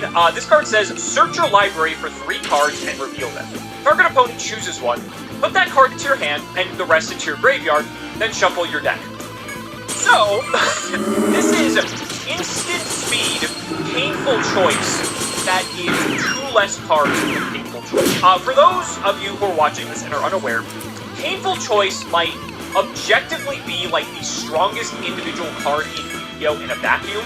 It is this exact effect, except it is a normal spell, so you can't use it at quick play speed or anything like that. And instead of 3 cards, it's 5. And by Yu-Gi-Oh! Standards, Painful Choice is one of like the first cards that was ever banned, and would probably never come off the fucking ban list, because that card is absolutely fucking cracked. And if it were ever legal for any amount of time, it would just get immediately auto-banned again. Like, there's no way that card is coming back. So it's just like crazy to me that like something like this in this game is legal and fine, and there's like no issues with it, because it's, the fact that Magic players have to pay for something, to like, not only they have to pay for this card, but then they have to pay for like whatever the subsequent card is, either that's in the hand or in the graveyard. I'm sure there's plenty of cool combos with this card, don't get me wrong, but like the fact that they just basically have Painful Choice legal in the fucking game is like unthinkable to me. Like that's just nuts. Oh boy, let's see what we got next. Hermit Druid. Okay, so this is again, I don't even want to really read the costs here, because I think it's kind of irrelevant, but for the most part, it's cheap, so we can probably do this pretty early on. This card says it costs a green and you would tap it, which means you cannot do this immediately. You'd have to wait for like a full turn cycle to do this. Reveal cards from the top of your library until you reveal a basic land card. Put that card into your hand, and all other cards revealed this way into your graveyard. Hold up. So Yu-Gi-Oh! Has a couple cards that come to mind that are similar to this. Not in monster form, but in spell form. So the cards that come to mind here are Reasoning and Monster Gate. They're basically this exact effect, except obviously we don't have lands in Yu-Gi-Oh! Right?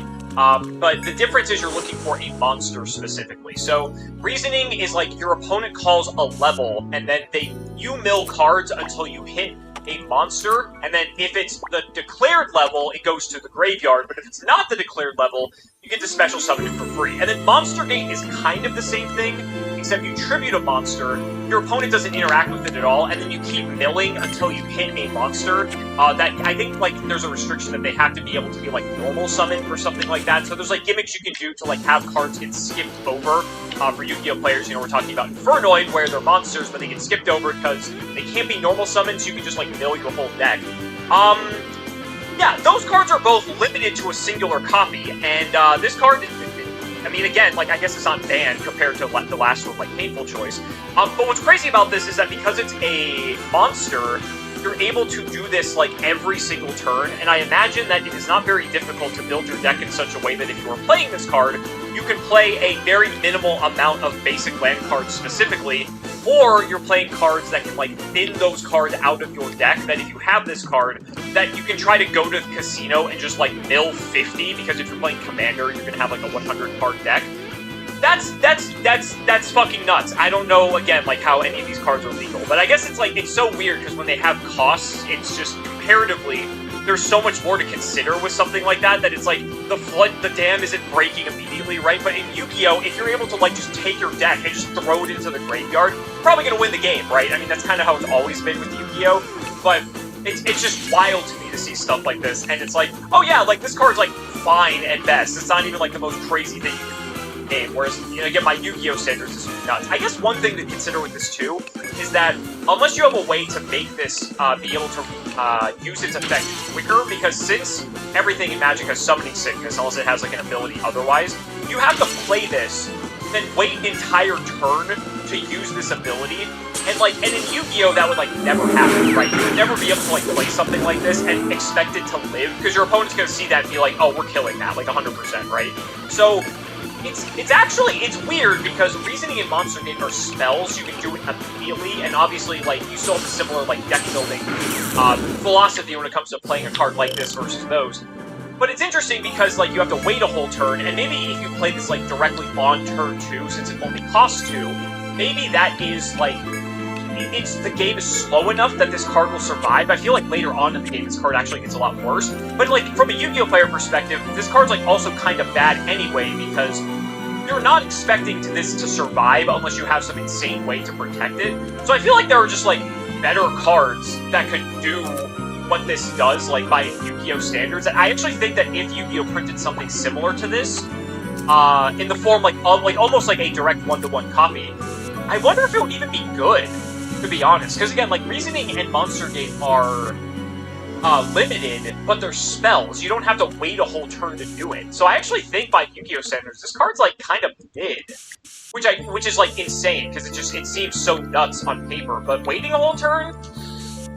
I don't know. That's kind of rough. Alright, next up, this is some cool art. We have Witness Protection. This is super cheap, so if anything, this is very close to a Yu-Gi-Oh! Card in that respect. This is an enchantment, so the closest analog to this is a continuous spell, I would assume. You enchant a creature. Enchanted creature loses all abilities and is a green and white citizen creature with base power and toughness 1/1 named Legitimate Business Person. I gotta show this to Brittany. So this is really interesting because Yu-Gi-Oh! Has actually begun to explore this design space recently. Step no further into this veil.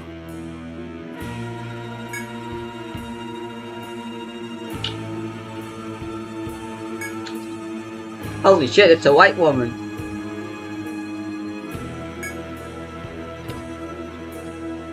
Also, that wasn't the voice direction I was expecting.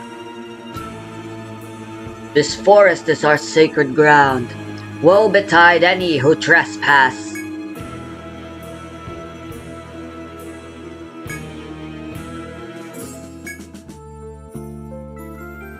Joke's on you. Because I ain't there's stopping. a card, if I recall, and if I can find it, I'll try to throw it up on the screen here, because there's it's not out yet, but it's in Japanese. But basically, when it comes to Yu-Gi-Oh! Specifically, the names of cards is very important, like the archetypes, right? Because there's the archetypes are sort of our equivalent of, like, the colors in Magic, because, like, that's sort of how people, like, build their decks. Otherwise, everyone would just play good sub decks, which was sort of like the first few years of Yu-Gi-Oh! Until we started seeing this delineation of, like, oh, okay, we're gonna sort of, like, streamline all of these types of cards in one deck, and, like, you can sort of, like, make them, like, you can put other cards in, but it might be, like, anti-synergistic with what your deck's trying to do, right? We saw this early on with decks like Gladiator Beast, Blackwing, like, you can play those types of archetypes, like, that's fine, but, like, you want to play the named cards in the deck, because that's gonna have, like, the best synergy. And so, that's been the case with Yu-Gi-Oh! Forever, right? I mean, you still even see that today with, you know, Snake Eyes, Ryziel, you know, Fiendsmith, Malice. Like you want to play the named cards in the deck, and so you might see the redundancy of, oh, I'm playing, like, Malice, like, XYZ, I'm playing Ryziel, XYZ, right? It's like, they all have, like, that tag in the name, because a lot of the cards in our game will say, oh, add one Ryziel card from deck to hand, right? Or it'll say like, oh, if you have a Malice card, do this. And so that's just like an oversimplification of it, but for the most part, that's how like archetypes in Yu-Gi-Oh work. And again, you can combine archetypes together, but they may not like meld very well. It kind of depends on like, the way that the decks work. And so the point I'm trying to drive at here is that the names of the cards specifically are very important in Yu-Gi-Oh! This card that recently got announced has actually gotten a lot of hype around it because it does something similar to this card where it actually makes the monster on the field lose, like, its name. I think it, like, turns the name of the monster into, What like, the fuck? unknown or something like that, which is similar to this, where it's turning into a different name altogether.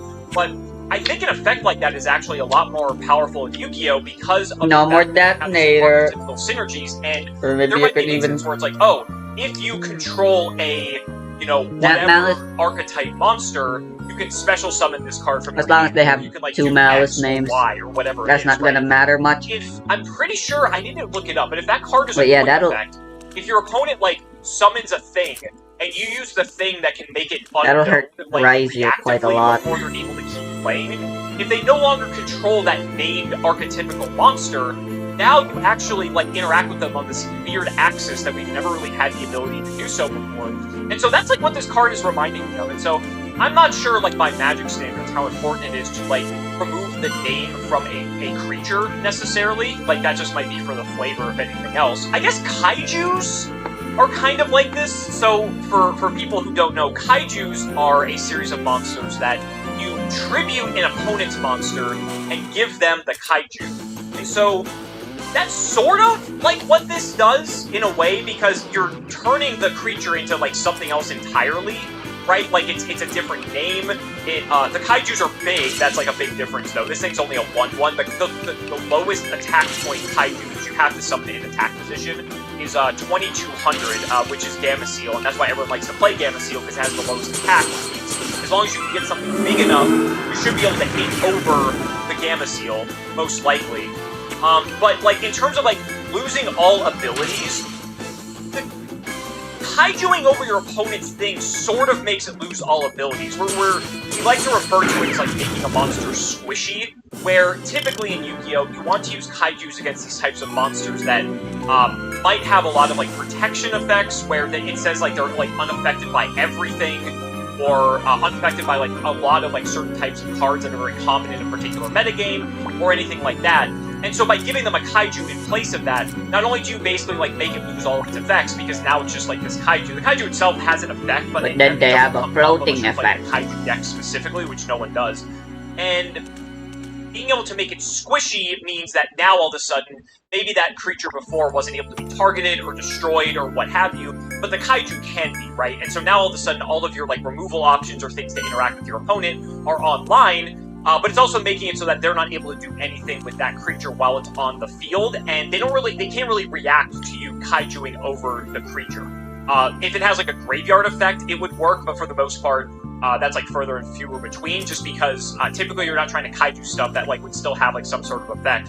But this is really cool. I mean, like, we do have a lot of, like, analogs to this, but I like I think, like, the exploring the design space of the fact that we're gonna have this, like, unknown mechanic. I'm really interested to see, like, how that's going to play out in practice, or if it's just kind of, like, all cope, because we've never really... We're one of the few games where the names of the cards really matters, and we've never had this type of effect over the course of 25 years. So I'm curious if it's something they're going to do, like, more often, if it's something that actually plays really well, or if it's just, like, you know, this is all the fishies can't handle getting cool card, though. Cool card. What's next? Ashiok. I hope I pronounced that right. Dream Rendered.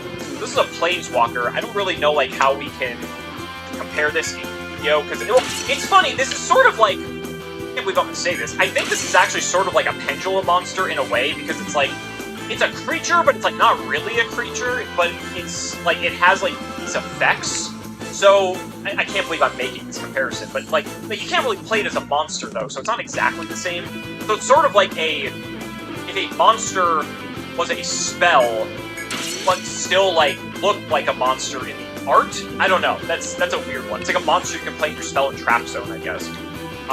So, Crystal Beast? Whatever, who cares? Basically, it's like, it's a thing you play. Let's go with that.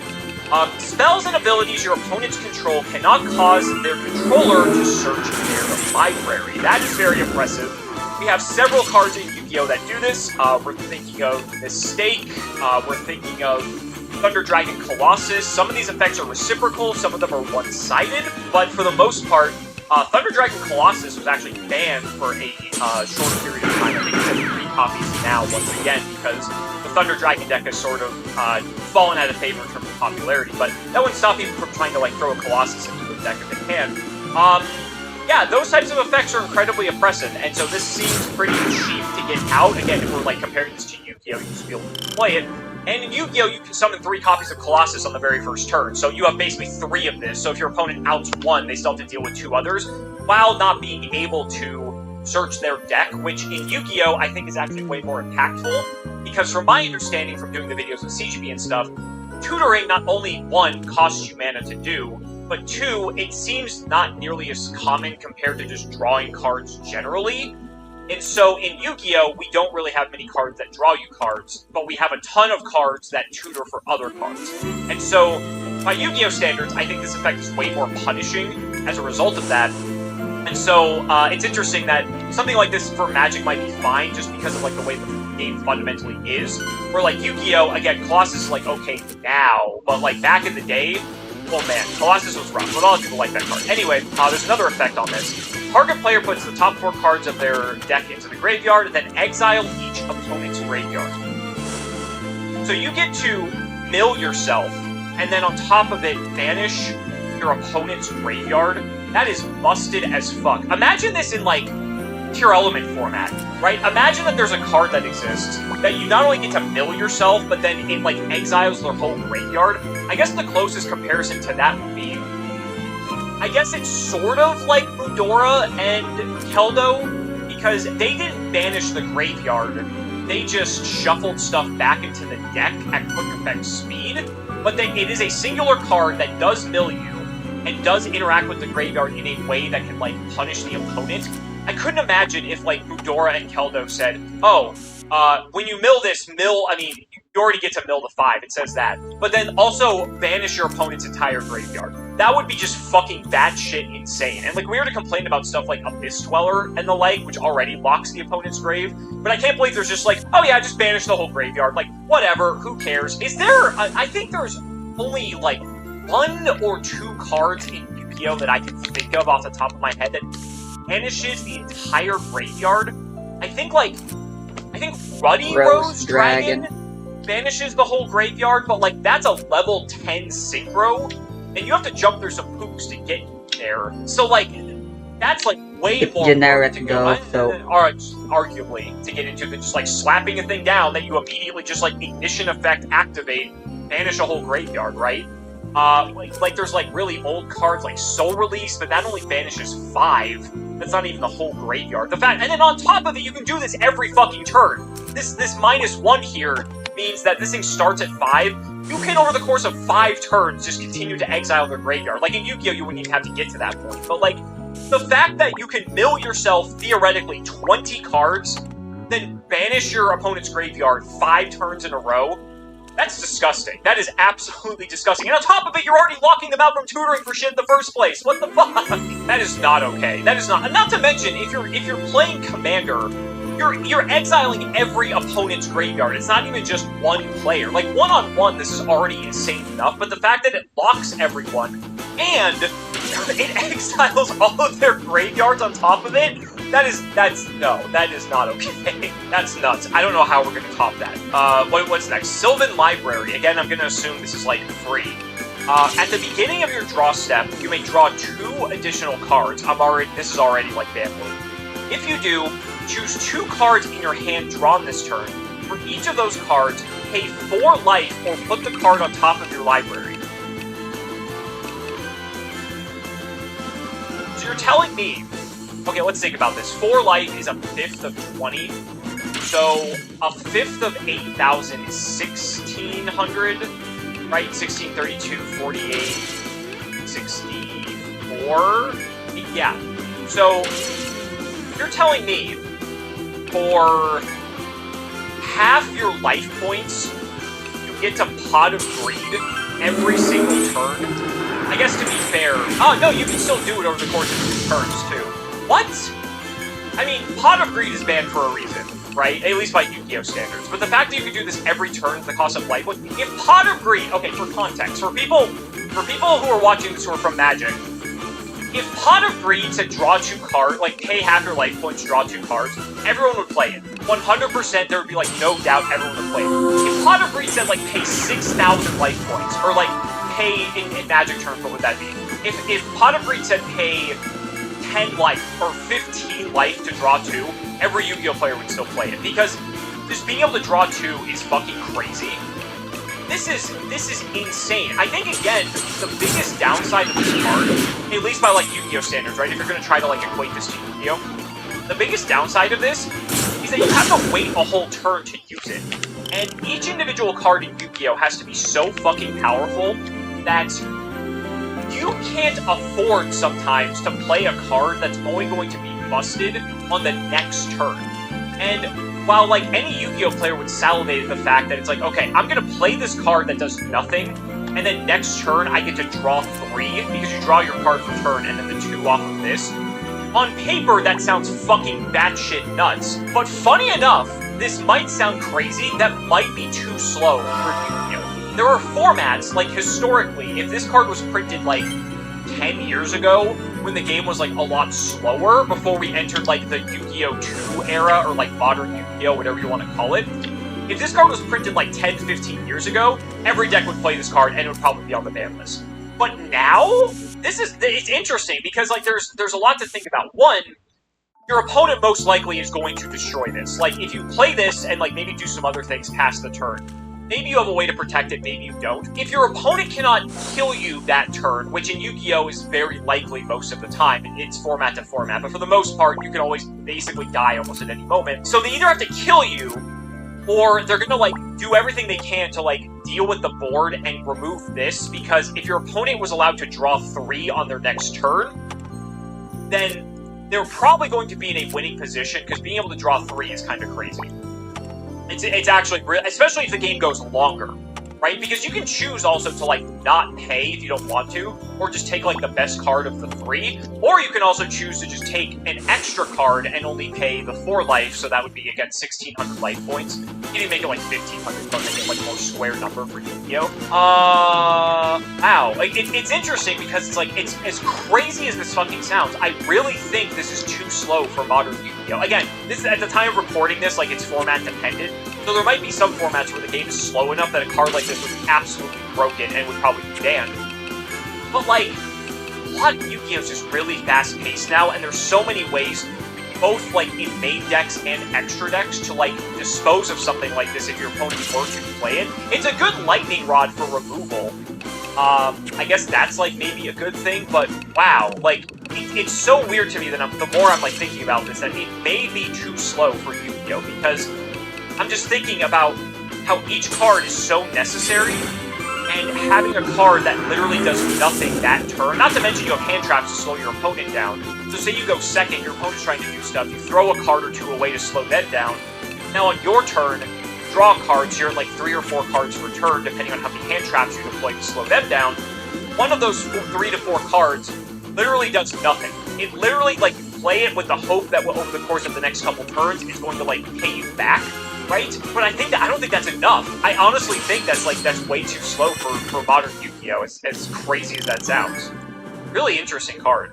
This card seems like crap, though. Like, I mean, by Magic standards, this thing seems broken. Alright, what do we got next? Silver Shroud Costume. This is an artifact, so this is an equipment. Equip spells in Yu-Gi-Oh! Generally are pretty bad. There have been a couple instances that they're okay. I'm thinking, like, the old days. Like, I mean, there's obviously, like, equipment-based decks like Mekonko and stuff, but I'm thinking back to the old days with, like, Megamorph, obviously, because I'm a boomer. Like, that was really good with, like, the Steino TKs, like, Demise, stuff like that. Butterfly Dagger still banned for some reason, but that wasn't even for, like, because it was good. That's just because it's just, like, enables bullshit. And Megamorph was played because that was straight up just unfair. Unless they're, like, part of a specific archetype, and that's, like, for its time. Their gimmick. They don't really see a lot of play, so I'm curious to read this one. It has Flash, which means it's basically a quick effect artifact which is interesting. Okay, if we had, like, quick play artifacts, maybe, but I don't know. When Silver Shroud costume enters the battlefield, attach it to target creature you control. That creature gains Shroud until end of turn, which means it can't be the target of spells or abilities. Isn't that Forbidden Dress, essentially? Forbidden Dress is a quick play spell that almost has like this exact same effect. The difference is it's not an artifact, so like it doesn't stick around. It's like a one-time use sort of thing. But it has almost this exact text here. It says a quick creature can't be blocked. That's something forbidden. We don't have blocking, so like it doesn't do that. And it has an equip cost which you ignore because you just get to like immediately bypass that. So I guess like if the creature dies, that's like one thing that's different in Magic. Like if a creature dies, the artifact just like stays on the board. Where in Yu-Gi-Oh, the equip card is attached to the creature, so if the creature dies, the equip spell dies as well. So that's a big distinction, I suppose. But a creature gains Shroud until end of turn. So this is really interesting because Forbidden Dress is a card in Yu-Gi-Oh! And historically, that card sucks. And the reason that card sucks is because of the way that Yu-Gi-Oh! Works in terms of, like, the mechanics. And let me explain why.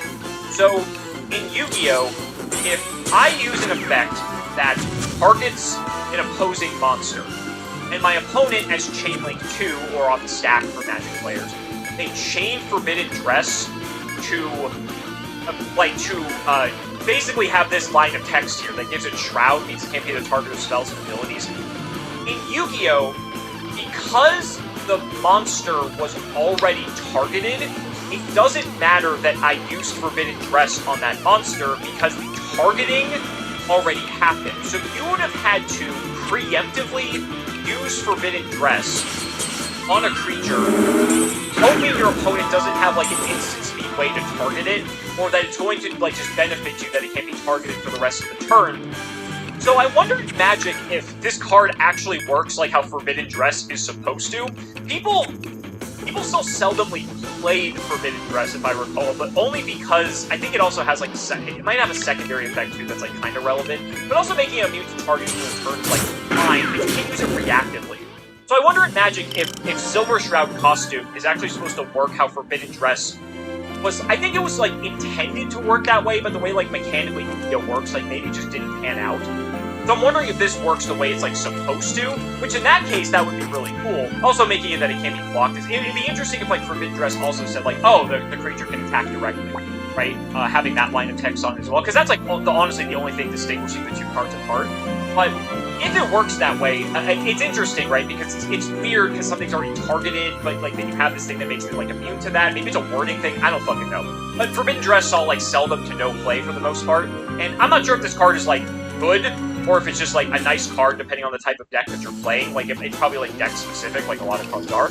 So if it works as intended, it can be useful, sure, and it's cool that it just like has the ability that it blocks it depending on the type of deck that you're playing. Maybe you can always get in with it, but. It's interesting to see, like, almost a one-to-one comparison of a card, like, exactly in Yu-Gi-Oh! But I imagine this one works as it's supposed to, and Yu-Gi-Oh!'s just bad and it doesn't work. Interesting card, interesting card. Alright, what do we got next? Traumatize. This one's a bit expensive. Target player puts the top half of his or her library rounded down into his or her graveyard. Oh my god. So this sort of goes back to the mill stuff. So, this does cost 5, so you're not doing this immediately. We do have a card in Yu-Gi-Oh! Well, so for the most part, Reasoning and Monster Game can already do this, sort of. You obviously have to, like, get a little bit lucky and decide, where this just literally, you take half the deck and put it in the graveyard. The closest comparison to this, people are probably already thinking of, is That Grass Looks Greener. So, That Grass Looks Greener is a very interesting card, because I'm not sure about, like, deck sizes in Magic. I imagine for Commander, you always have to play 100. But for, like, Yu-Gi-Oh! We actually have a deck range, so you can either play 40 cards at the minimum or 60 cards at the maximum. And so when That Grass Looks Greener was printed, it was actually very interesting from like a deck building perspective, because that card reads, mill cards from the top of your deck until you and your opponent have the same number of cards in the deck. So if your opponent's playing 40 cards and you're playing 60, you're both going to draw 5 per turn, right? You just, at base value, can mill 20 cards from your deck to the graveyard. Which, as you can imagine by Yu-Gi-Oh! Standards, is fucking crazy and probably not okay, right? So that card was banned. I think it's actually illegal again, which is insane. There are some decks that can take advantage of it, but that card is very annoying, but it was interesting because it inspired this new deck-building philosophy that a lot of people wanted to play 60 cards because they wanted to have access to this extremely powerful card that essentially, if it resolved, they won the game. Because in Yu-Gi-Oh! The graveyard's so powerful, it's effectively your second hand, that you would get so many effects and so much value off of milling those 20 cards, and sometimes it can be more, right? If your opponent goes first and does the, their thing, and they get an extra, like, 5-6 cards out of their deck throughout the tutoring and all the things that you can do in Yu-Gi-Oh!, you might mill more. Like, you might mill, like, 25 or 30, right? So then it gets even more powerful and scales that way. So what ended up happening during the time was a lot of people were trying to play 60-card decks, not because they were necessarily playing grass, but more because they wanted to not have their opponent be able to resolve grass and made that a dead card in their deck. So it's funny because then, like, in games 2 and 3, you would side out those cards because then you would just, they were dead. They literally just didn't do anything. Or they would mill for, like, 5 or, like, 3 or something just, like, easily and insignificant. So that was a really interesting time in Yu-Gi-Oh! And I think people started to really look at deck building in a much different way compared to prior to the release of Grass. And so this card reminds me of that in a lot of ways. Obviously, it's not like an exact one-to-one comparison, but the fact that you're just like, oh, take my deck, throw it in the graveyard, cool. Like, that just sounds insane. Again, in Magic, you have the paper stuff, so you can't see, like, the immediate value there. But being able to, I imagine you're just milling yourself with this card. I guess there's a world you could mill your opponent if you wanted to, but you're always probably using this on yourself. And, yeah, that seems, pretty fucking good. Next up, Defense of the Heart. This looks like an old card. This is 4 mana, so it's a little bit on the expensive side. It's an enchantment, so it's like a good spell for us. During your upkeep, so during our standby phase, let's say, if one of your opponents controls 3 or more creatures, one of your opponents controls 3 or more creatures. Okay, so not like between all of them if you're playing Commander. So one of them has to control 3. Sacrifice Defense of the Heart. Search your library for up to 2 creature cards and put them into play? That's really interesting. So, as Yu-Gi-Oh! Has aged, we've definitely gotten more cards over time that are, like, tailor-made for if you lose the die roll and your opponent's going first, to sort of give you an advantage for going second. Obviously, like, the first example of this is, like, Cyber Dragon for all the boomers, because it was a monster you could special summon for free, that had a very large attack stat compared to, like, everything else you could normal summon, but the restriction on that card was that you had to control no monsters, your opponent had to control a monster minimum. And then they started making, like, way more broken versions of that card, such as Dino Wrestler Pankratops, Fenrir, which not only can, like, you can just special summon Fenrir on your turn, which is even more crazy. But obviously going second, Fenrir's insane too, because he starts, like, banishing stuff. But there's all these other cards they started printing that require your opponent to be, like, ahead, in a way, in order for you to take advantage of this powerful effect. Like, Pankratops is insane, because the huge monster, if it ever gets threatened, you distribute it to pop another card. So, like, it can take multiple cards out with it, and can just dominate the game. This card straight up just says, like, if your opponent has more monsters, you just get to get any 2 monsters from your deck for free. Now, it's funny because reading this, you would think, like, having 3 or more creatures, or rather your opponent having 3 or more creatures, would be, like, this massive downside. But in Yu-Gi-Oh! There's so many instances where, like, an opponent takes their first turn, and even if you're slowing them down with particular hand traps, right, they may still end on a board that has 3 or more monsters, even though the maximum we can have in Yu-Gi-Oh! Is 5. Like, that's not uncommon, depending on the format that you're playing in. So, I'm trying to imagine a world where this is, like, a continuous spell, and then, like, you tribute it, and you're able to just get any 2 monsters out of your deck for free, and just special summon them. And that would be, like, that would be really interesting from a gameplay perspective, because, 1, it would be fucking broken 100%, because then you could just get, like, the best 2 monsters in your deck that you haven't even normal summoned yet, right? The fact that this is generic, like, in Yu-Gi-Oh!, a card like this might exist if it was, like, tied to a specific archetype, but the fact that this, and I imagine this is a consequence of it being an older design card, if you could do this for any 2 monsters in your deck, that is just, like, batshit crazy. That is just so not okay. That, like, there are cards in Yu-Gi-Oh! That can fetch monsters out of the deck that are kind of generic. It's like the card I'm thinking of is like, there's like Emergency Teleport, which lets you get a psychic monster from your deck, but it has to be a particular level, and then it dies during the end of the turn. This card just like brings them out, and they just fucking stay there, which is, that's unbelievable to me.